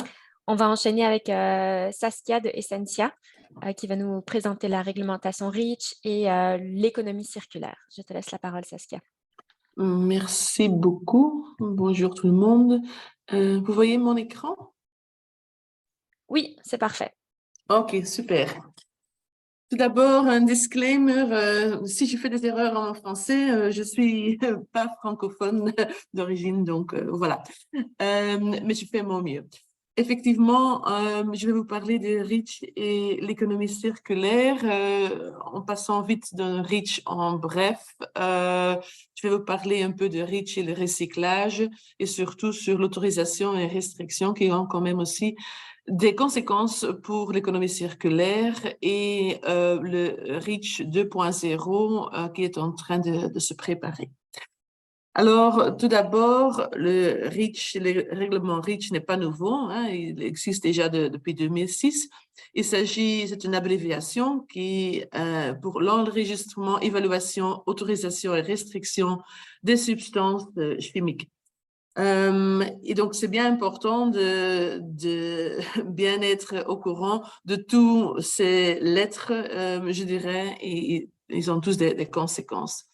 Alors, le champ d'application, c'est toute l'Europe, donc ça veut dire les EU27, avec aussi l'Islande, Liechtenstein et la Norvège, sauf évidemment la Suisse ni le Royaume-Uni. Ces deux pays-là ne sont pas inclus. Alors, il faut dire qu'avec le Brexit, le Royaume-Uni est en train d'établir un REACH-like legislation, mais là, je ne vais pas en parler pour l'instant. Dans REACH, l'objectif est de mieux protéger la santé et l'environnement. La responsabilité est surtout mise sur l'industrie, la responsabilité de générer des données sur la sécurité et de faire en sorte que les produits peuvent être utilisés d'une manière safe. L'objectif de la réglementation REACH est aussi d'éviter au maximum les essais sur les animaux et pour cela, on travaille aussi ensemble dans des groupes d'enregistrants pour que pour une substance, il n'y a pas plusieurs tests qui sont faits, mais que c'est fait en groupe. Donc, comme je vous ai dit, l'objectif, c'est de mieux protéger. Alors, c'est aussi très important d'avoir une bonne communication dans la chaîne d'approvisionnement. Et là aussi, le règlement impose des choses. On regarde non seulement les dangers de ces substances, mais aussi ses utilisations et comment les utiliser d'une manière safe. Principe général de la réglementation, c'est pas de données, n'est pas de marché. Donc, il est absolument nécessaire d'avoir ces données avant qu'on mette une substance sur le marché. Quand on regarde un peu plus en détail dans les différentes lettres, l'enregistrement, là, il s'agit des substances. Donc, c'est un enregistrement par substance, par entité légale. Donc, ça veut aussi dire quand votre entreprise a plusieurs entités légales, chaque entité légale doit avoir une enregistration de cette substance. Elle doit être faite par les producteurs et les importateurs et l'objectif est évidemment de collecter des données et de les communiquer tout au long de la chaîne de valeur. Le nombre de données données à l'ECA augmente en fonction du tonnage mis sur le marché. Et l'objectif est de garantir un usage sûr dans toute la chaîne de valeur pour toutes les applications. Ensuite, il y a la lettre évaluation et il y a deux types d'évaluation. Il y a d'un côté l'évaluation des dossiers d'enregistrement qui est fait par l'ECA et qui va donc contrôler si les dossiers sont bien remplis et aussi qui va contrôler la qualité des données qui sont dans ces dossiers. L'autre possibilité d'évaluation, c'est une évaluation des substances. Ceci est fait par les États membres ou par l'ECA, donc the European Chemicals Agency, à la demande de la Commission européenne. Et donc là, ils vont voir effectivement aussi de nouveau les qualités des données, mais aussi voir s'il y a nécessité d'avoir des mesures supplémentaires. Et donc, là, on passe aux autres lettres, autorisation et restriction. Là, l'autorisation et restriction, ça concerne les substances très préoccupantes, en anglais SVHC, Substance of Very High Concern. Et donc là, l'objectif est de protéger encore mieux l'être humain et l'environnement, mais aussi de stimuler la substitution. L'identification de ces substances très préoccupantes est faite par les États membres ou la Commission européenne, mais ça génère évidemment des obligations pour les producteurs, les importateurs et les utilisateurs en aval. J'en parlerai tout à l'heure en plus de détails. Et donc, comme je l'ai déjà mentionné, REACH, c'est pour les substances chimiques, mais bien que l'enregistrement est fait au niveau de la substance, il y a aussi des obligations pour des substances qui sont dans les mélanges ou même dans un article, dans un objet. Et donc, ça veut dire aussi que dans toute la chaîne de valeur, il y a des obligations. Donc, il y a différents termes qui sont utilisés dans le cadre de REACH. Les fabricants, ça peut être des fabricants de pigments, des antioxydants, de polymères, n'importe. Eux, ils ont les obligations de faire ces enregistrements. Et puis, il y a les downstream users ou des utilisateurs en aval. Ça pourrait être, dans le cas des polymères ou des plastiques, par exemple, un compoundeur qui fabrique des mélanges ou le transformateur qui fabrique des objets, par exemple des profils en plastique. Alors, il y a différents utilisateurs industriels, par exemple celui qui fabrique des châssis à partir de ces profils plastiques, ou aussi les utilisateurs professionnels comme l'installateur de ces châssis dans les maisons. Ensuite, il y a les consommateurs. Eux, ils n'ont pas d'obligation de REACH, mais ils ont des droits, évidemment, des droits d'information. Donc, les obligations sont surtout pour les fabricants et les utilisateurs en aval. Les fabricants ou les importateurs, eux, ils doivent générer des données sur les dangers, mais aussi évaluer la sécurité chimique. Et dans les dossiers d'enregistrement, ils doivent soumettre un Chemical Safety Report où ils ont évalué toutes les expositions à ces substances et ils ont aussi déterminé les mesures de gestion appropriées pour limiter les risques et de ce qui sort de cette évaluation de sécurité chimique. Les producteurs vont alors utiliser ces infos pour établir les fiches de données de sécurité, par exemple, et communiquer les informations vers l'aval. Les distributeurs, eux, ils ont seulement l'obligation de transmettre les infos qui sont générées par le fabricant ou les importateurs. Et les utilisateurs en aval, eux, ils doivent appliquer ce qui est demandé par les fabricants, donc appliquer les mesures de gestion de risque appropriées et aussi transmettre ces infos à leurs clients. Évidemment, s'il y a des utilisations qui ne sont pas couvertes par le dossier d'enregistrement des fabricants, alors, dans ce cas-là, les utilisateurs en aval doivent eux-mêmes aussi évaluer cette sécurité chimique et informer leurs clients. Ça, c'est une option, ou l'autre option est qu'ils informent les fournisseurs de leurs usages pour que les fabricants peuvent en tenir compte quand ils construisent leur dossier d'enregistrement. Alors, je vous signale aussi que pour les polymères, c'est un cas exceptionnel dans le cadre de REACH. Dans REACH, il est prévu qu'il y a une exemption temporaire pour l'enregistrement des polymères. Pour l'instant, il y a une révision de REACH en cours et il est possible qu'il y aura une sorte d'enregistrement pour certains polymères. Tout cela doit encore être encore en train de s'établir et bon, on vous tiendra au courant dès que c'est le cas. Mais pour l'instant, il faut savoir que ce sont seulement les monomères qui sont utilisés pour fabriquer ces polymères, qui doivent être enregistrés et qui doivent évidemment décrire l'utilisation de ces polymères pour en fabriquer des polymères. Et ils doivent aussi enregistrer tous les additifs, comme par exemple les pigments, retardateurs de flammes, les antioxydants, etc.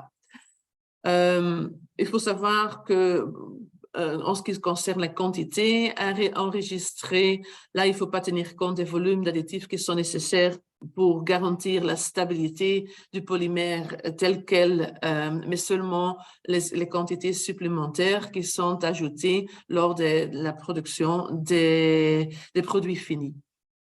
Alors, il est important de parler un instant sur l'interaction entre la réglementation REACH et la directive de traitement de déchets. Parce que si, dans le cadre de REACH, un recycleur est aussi considéré en tant qu'un producteur de mélange, mais un producteur. Et donc, dès qu'un déchet est revalorisé, la production de ce nouveau matériau, dès que ça sort de la législation déchets, ça entre de nouveau dans la législation REACH et donc la production de ce nouveau matériau, que ce soit du polymère recyclé ou du solvant recyclé, peu importe, est de nouveau soumis aux obligations de REACH en pluriel. il y a seulement une exemption pour en ce qui concerne l'enregistrement, parce que quand on peut prouver, le recycleur peut prouver que la substance recyclée est identique à l'origine, alors il est exempté de la partie enregistrement de REACH, mais toutes les autres obligations, donc aussi pour la communication en aval, restent encore identiques et restent encore valables. Donc, c'est pas correct de dire que le recyclage n'a pas des obligations dans REACH, c'est seulement la partie enregistrement où il y a une exemption. Alors, évidemment, il y a des grands défis. Parce que pour le recycleur, c'est pas toujours évident de connaître la composition du produit qu'ils ont recyclé, surtout par exemple dans des mélanges, comme par exemple le recyclage mécanique des plastiques.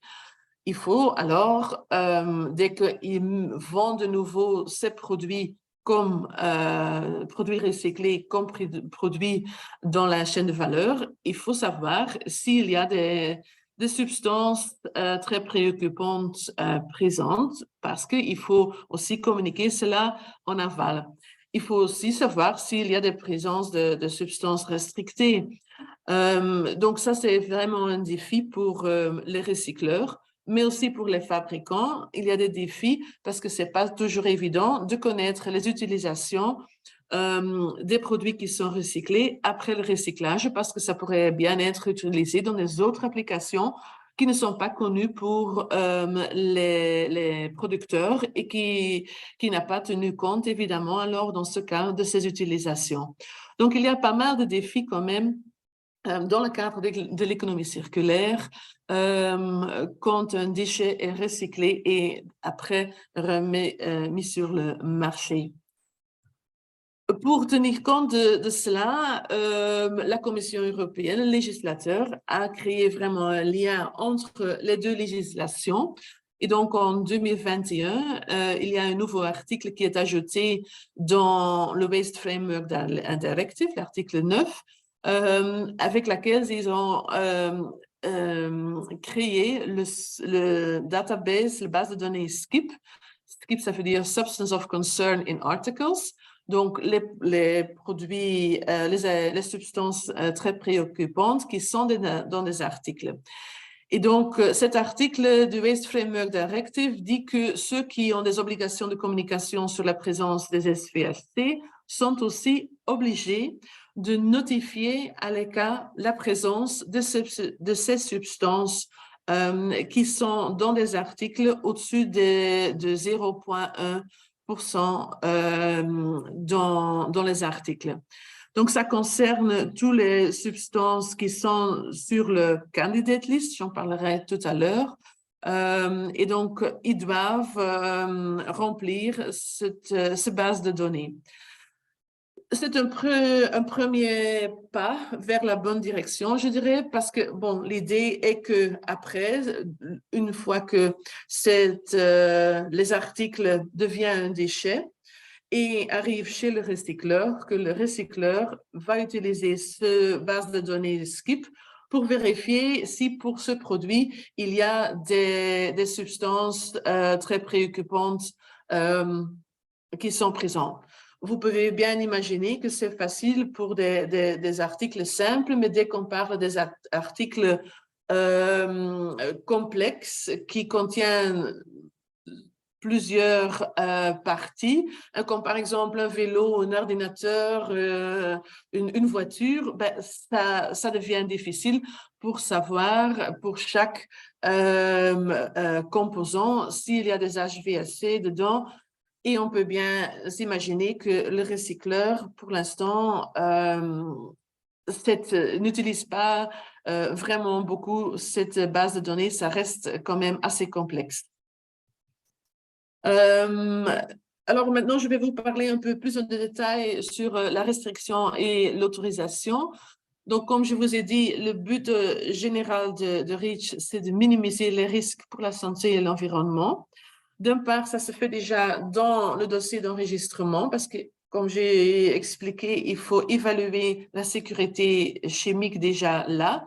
Donc, il faut connaître toutes les utilisations et les mesures nécessaires pour réduire les risques et déterminer les conditions opérationnelles. Ça, c'est fait par l'industriel. Mais à côté de ça, il y a la restriction. Ça, c'est le fameux annexe 17 de REACH, qui est valable pour tout ce qui est la production, la mise sur le marché, mais aussi l'utilisation de ce produit et qui est aussi valable pour les articles qui sont mis sur le marché.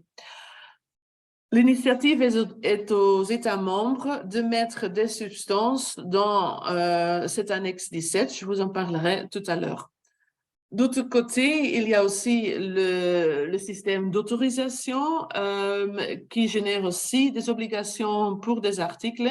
Et là, de nouveau, l'initiative est aux États membres de mettre des substances sur la liste d'autorisation qui s'appelle l'annexe 14 de REACH. Alors, quelle est la différence entre autorisation et restriction? En fait, la restriction, ça veut dire que l'utilisation de ces produits de ces produits est autorisée à l'exception de certains cas. Tandis que l'autorisation, c'est tout à fait l'inverse. Ça veut dire que l'utilisation est interdite, sauf dans certains cas pour lesquels l'utilisateur doit demander d'abord l'autorisation à la commission par les cas. Alors, la restriction, comme je vous ai dit, c'est l'annexe 17. Vous avez tous les liens ici dans la présentation que vous pouvez utiliser après pour vérifier. Il y a toute une liste de substances qui est là-dessus. Par exemple, des additifs à base de plomb pour l'utilisation qui était utilisée à l'époque dans le PVC, mais aussi des colorants, azo et plein d'autres substances. Donc là, il faut savoir qu'une substance n'arrivera que dans la liste de restriction s'il y a un risque établi. Et donc, c'est aux États membres d'établir un dossier selon la description de l'annexe 15 pour démontrer qu'il y a vraiment un risque et donc il y a une nécessité d'avoir des mesures qui sont applicables pour toute l'Europe. Et donc, il y a une nécessité d'avoir ces substances sur la liste de restriction. Il y a toute une procédure pour mettre ces substances sur cette liste. Ça commence d'abord avec une notification d'intention que vous pouvez consulter dans le registre des intentions, où là, vous pouvez voir quelles sont les intentions de la Commission européenne et aussi des États membres pour mettre des substances sur cette liste de restrictions. Et donc, par exemple, pour l'instant très actuel, il y a une intention très générique qui est sur ce registre pour le PVC et ses additifs, mais aussi la super restriction de PFAS qui est en cours est aussi maintenant sur ce registre d'intention. Ensuite, une fois que les États membres ont entré un dossier annexe 15 à l'ECA, il y a des consultations publiques qui sont lancées pour vérifier ce qui est dans l'annexe 15, si c'est correct, qu'il y a effectivement ces risques. Et donc, il est important aussi d'utiliser ces consultations comme moyen de communiquer vos soucis à l'ECA et aussi la Commission européenne. Pour l'autorisation, la procédure est à peu près la même chose. Alors, la procédure de restriction, c'est quelque chose qui existait déjà avant que REACH existait dans une autre directive, mais pour tout ce qui concerne autorisation, c'est vraiment un processus nouveau dans REACH. Et donc, de nouveau, les États membres doivent établir un dossier annexe 15 qui est soumis et qui vient alors aussi dans ce registre des intentions que vous pouvez consulter.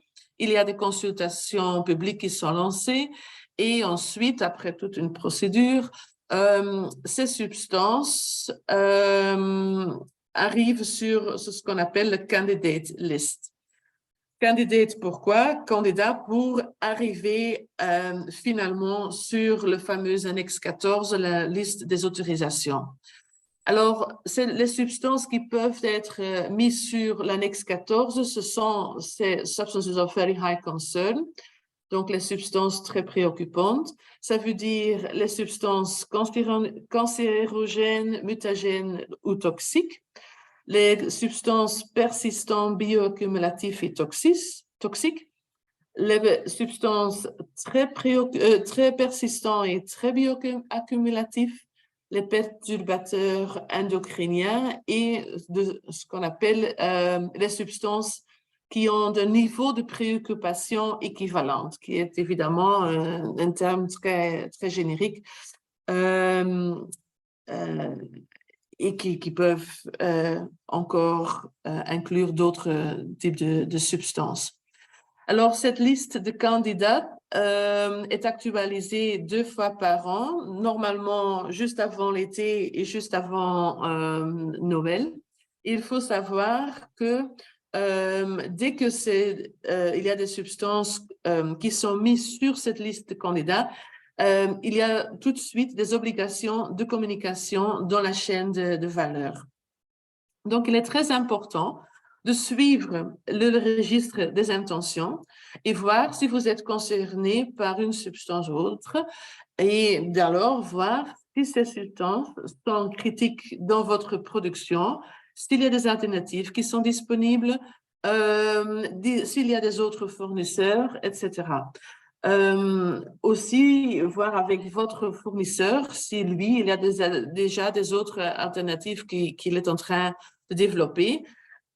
Ça peut aussi évidemment générer des nécessités d'avoir des recherches et développement, des projets pour substituer ces substances. Donc, il est aussi important non seulement de contacter vos fournisseurs, mais aussi d'en informer vos clients. Et comme j'ai déjà dit, utilisez aussi ces consultations publiques pour réagir aux informations qui sont dans le dossier de l'annexe 15 de ces substances. Parce que parfois, il y a des données, des choses, des infos qui sont dans ces dossiers, qui sont établis par les États membres, qui ne sont pas correctes. Donc, c'est vraiment important, surtout sur les utilisations et les tonnages de cette utilisation, de réagir sur ces infos.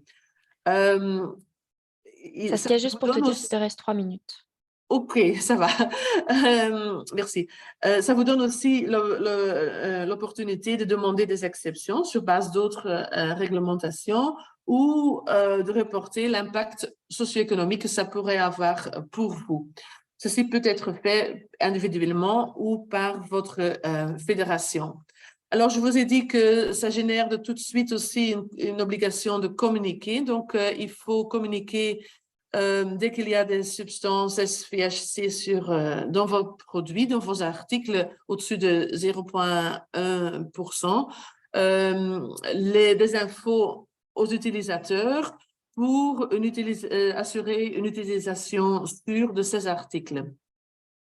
Donc ça, c'est quand même important de suivre cette évolution de cette liste.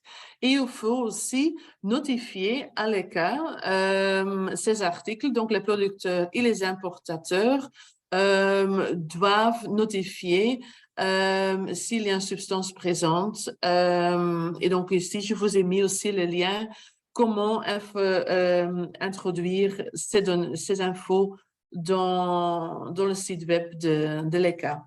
Donc, c'est aussi quelque chose qui est important pour tous ceux qui font de l'importation des articles qui peuvent contenir des SVHC. Ça, je vais pas vous embêter avec. Vous pouvez encore lire après.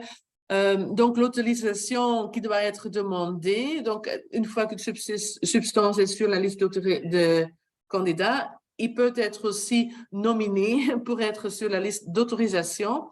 Dès que c'est sur la liste d'autorisation, il faut demander une autorisation pour encore pouvoir utiliser cette substance. Mais il faut très bien savoir que ces autorisations ont toujours une limitation dans le temps et qu'à la fin, l'objectif est toujours de substituer ces VHC. Donc, effectivement, c'est important de suivre toutes ces évolutions et de voir s'il y a des projets que vous devrez initier dans vos entreprises pour développer des alternatives ou pour utiliser des alternatives, évidemment. Ce qui génère évidemment aussi des questions sur des budgets qu'il faut prévoir aussi.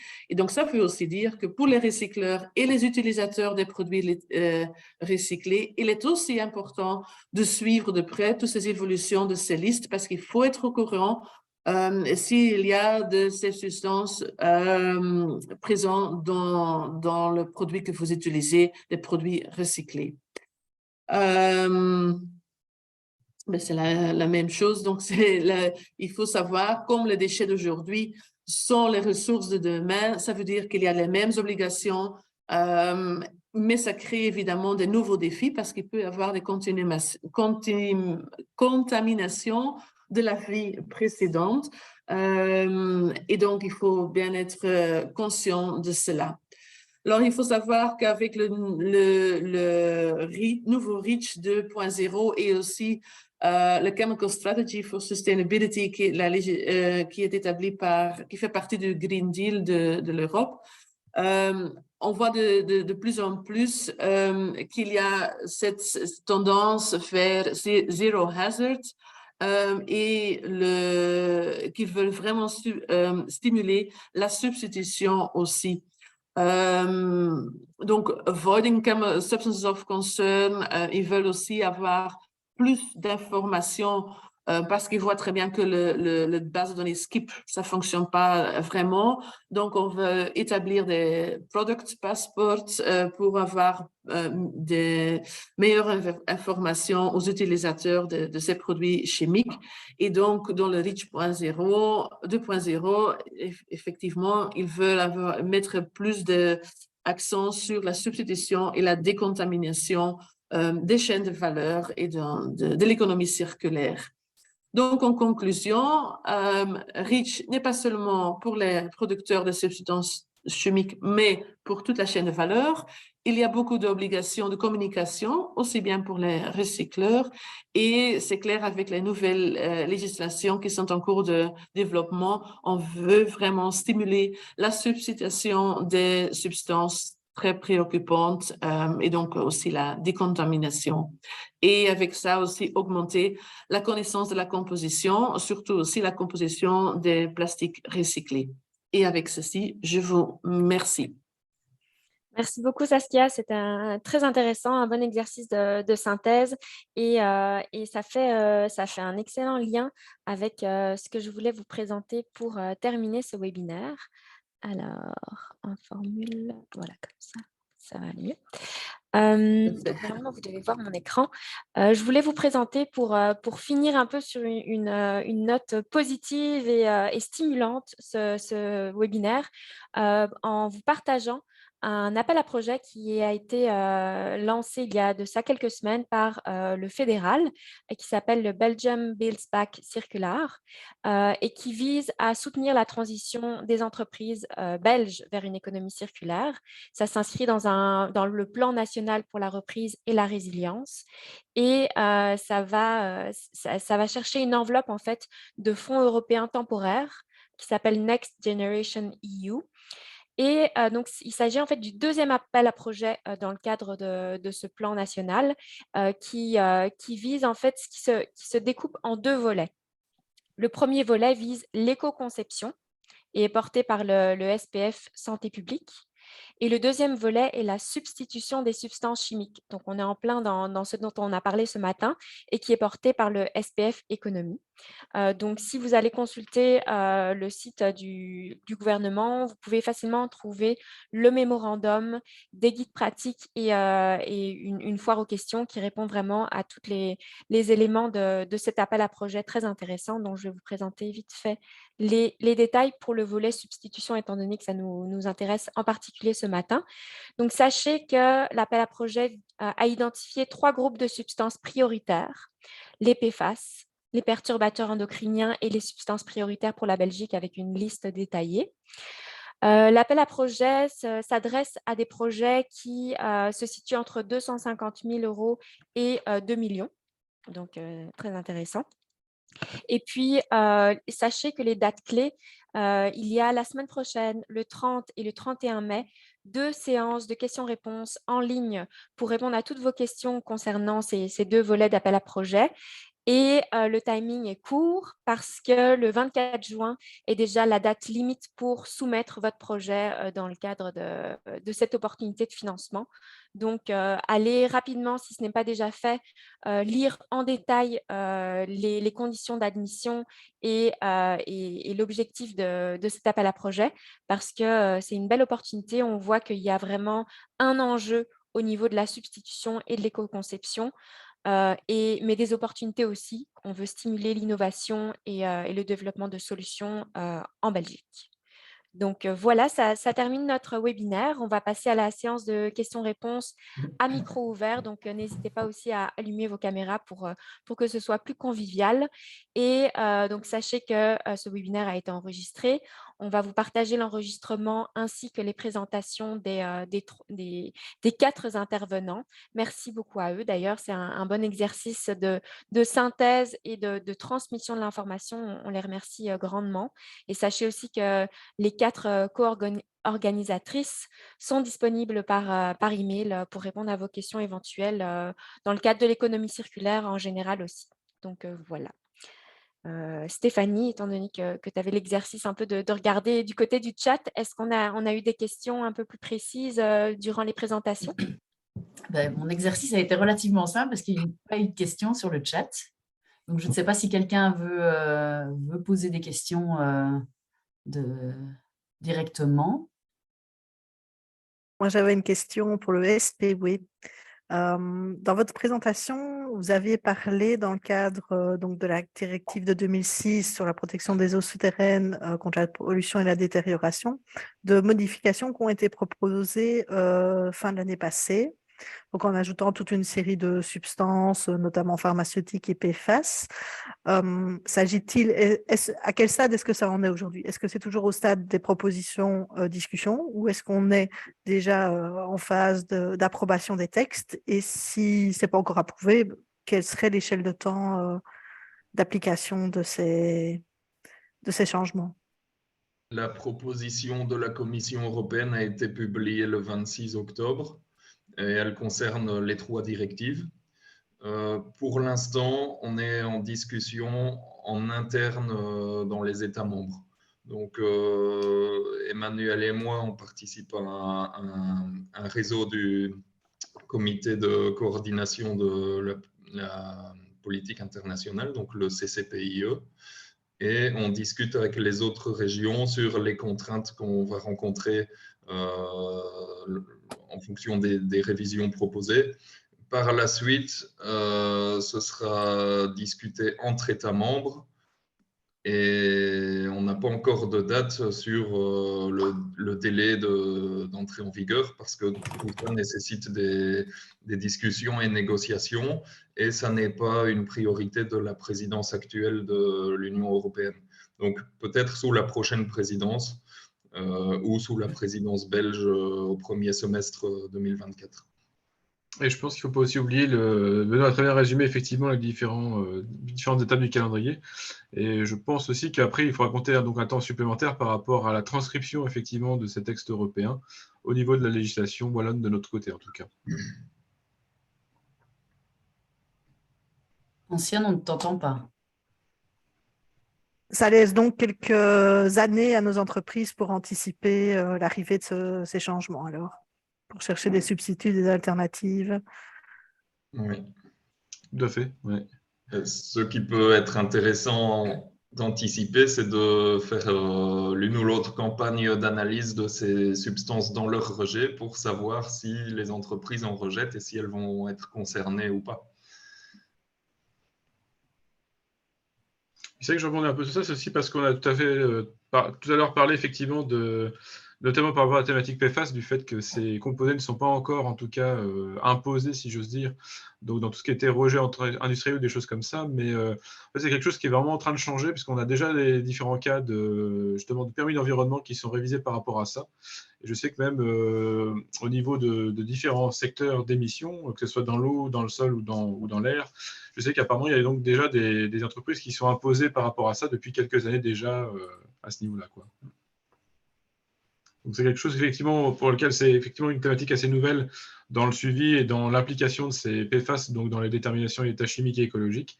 Mais en tout cas, au niveau de tout ce qui est la partie rejet, en tout cas, c'est déjà quelque chose qui est pris en compte au niveau du SPOE, donc qui commence à figurer dans tout ce qui est permis d'environnement. Moi, j'avais une question peut-être pour Saskia. Au Mhm. niveau de Essentia, quel est votre rôle justement dans la révision des listes des substances qui peuvent être autorisées ou refusées? Est-ce que vous avez un rôle actif justement pour représenter vos membres? Alors, notre rôle en tant que fédération est surtout d'informer nos membres de ce qui se passe. Nous, on ne va pas défendre une substance ou une autre. C'est quelque chose qu'on ne peut pas faire. On travaille pour tous nos membres, évidemment. Mais donc, on va les informer, les mettre au courant et on fait aussi le lien avec entre l'Europe et la Belgique et pour ce qui concerne REACH, on fait aussi partie du Belgian Committee REACH où si on a des soucis qu'on veut transmettre à nos competent authorities, les autorités compétentes. Donc là, on va intervenir chez eux. Mais on ne va pas défendre une substance individuelle. Ok. Et je pense que dans ton exposé, tu disais que REACH était en cours de révision. C'est ça. Est-ce qu'on a un peu une idée de quand ce sera révisé, quand il y aura la 2.0 justement? Ben, on attend encore avant les élections de l'année prochaine, donc probablement cette année, la proposition de révision. Mais on est à l'attente. On ne sait pas exactement parce qu'il y a tellement de dossiers au niveau européen. Ouais.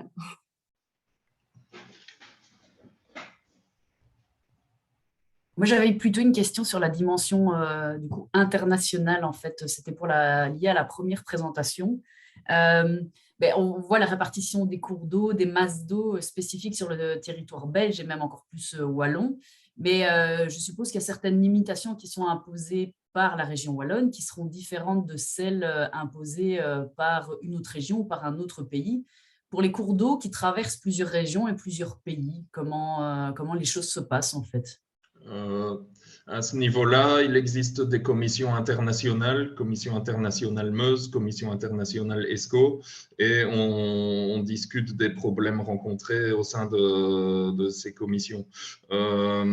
Les mesures différentes d'un pays à l'autre, c'est surtout le cas pour ce qui est des polluants spécifiques, vu que chaque État détermine ses normes. Et donc actuellement, c'est tout à fait possible qu'à une même concentration, on ait une substance qui est déclassante, donc qui classe la masse d'eau en mauvais état en France, et puis elle devient en bon état en Wallonie, puis en mauvais état en Flandre et en bon état en Hollande, ou inversement. Ça, c'est possible. Mais dans les révisions qui sont proposées, ça va être uniformisé. Et les normes des polluants spécifiques seront déterminées à l'échelle du district hydrographique. Donc, il n'y aura plus de différence d'un État à l'autre. D'accord. Je crois en plus par rapport à ça, les normes qui seront en fait effectivement proposées pour ces polluants spécifiques seront définies à l'échelle européenne. Donc en théorie, je crois que les normes seront les mêmes de côté et d'autre, en tout cas des frontières apparemment. Ok, merci. Je pense que Benoît, tu peux me confirmer, c'est bien ça, parce que j'avais un doute sur cette partie, mais... Mais tu me mets un doute aussi. Je pensais que pour les polluants spécifiques, ce serait à l'échelle du district, mais on va devoir relire. En fait, c'est ça, je pense que c'est ça. En fait, on peut effectivement choisir une liste commune pour les États, en tout cas sur un district géographique qui soit transfrontalier, entre guillemets, ou des choses comme ça. Et effectivement, ces normes à appliquer seraient définies à l'échelle européenne, donc normalement seraient communes aux différents États. Si on a bien compris les textes qui sont pour l'instant uniquement en anglais et qui n'ont pas encore été retranscrits, donc si on a bien compris les choses, quoi. Merci. J'ai une proposition d'intervention d'Alice Feller au sujet des composés bromés. Je pense que c'est quelque chose qui peut être d'intérêt, donc je me permets de vous laisser la parole à ce sujet. Oui, bonjour. En fait, c'est une petite note parce que nous, on a appris ça. Donc, il y a plusieurs composés bromés. Il y a eu un changement de classification qui les rend maintenant perturbateurs endocriniens, ce qui fait qu'ils sont déjà maintenant interdits maintenant pour tout ce qui est alimentaire. Donc, c'est souvent utilisé dans des biocides. Donc, pour tout ce qui est biocide alimentaire, c'est déjà interdit. Et tout ce qui est biocide pour les tours de refroidissement, par exemple, ça risque d'être interdit d'ici 1 an ou 2. Et vu que c'est un produit qui est très souvent utilisé dans les tours de refroidissement, ça vaut la peine à ce que les gens commencent à regarder tout doucement qu'est-ce qu'ils utilisent. Et s'ils utilisent, commencer à trouver un substitut à ce produit. Voilà. Merci Alice pour ce complément d'information. En effet, c'est toujours intéressant de pouvoir être informé en amont avant d'être face à une nouvelle réglementation. Voilà. Et dans ce cas-ci, ça a déjà changé pour l'alimentaire. Dans tout ce qui est biocide alimentaire, il faut déjà regarder parce que voilà, ça vient de passer. Merci beaucoup. Est-ce qu'on aurait d'autres questions ou même compléments d'informations par rapport aux 3 présentations qui ont été faites, réflexions suite à ce webinaire? Je ne sais pas si certains dans l'auditoire sont concernés directement par des révisions de réglementation qui s'en viennent ou même qui sont interpellés peut-être par l'appel à projet que j'ai présenté sur la fin. N'hésitez pas à ouvrir vos caméras et vos micros pour échanger. On a encore 4 petites minutes avant de clôturer le webinaire, donc c'est l'occasion.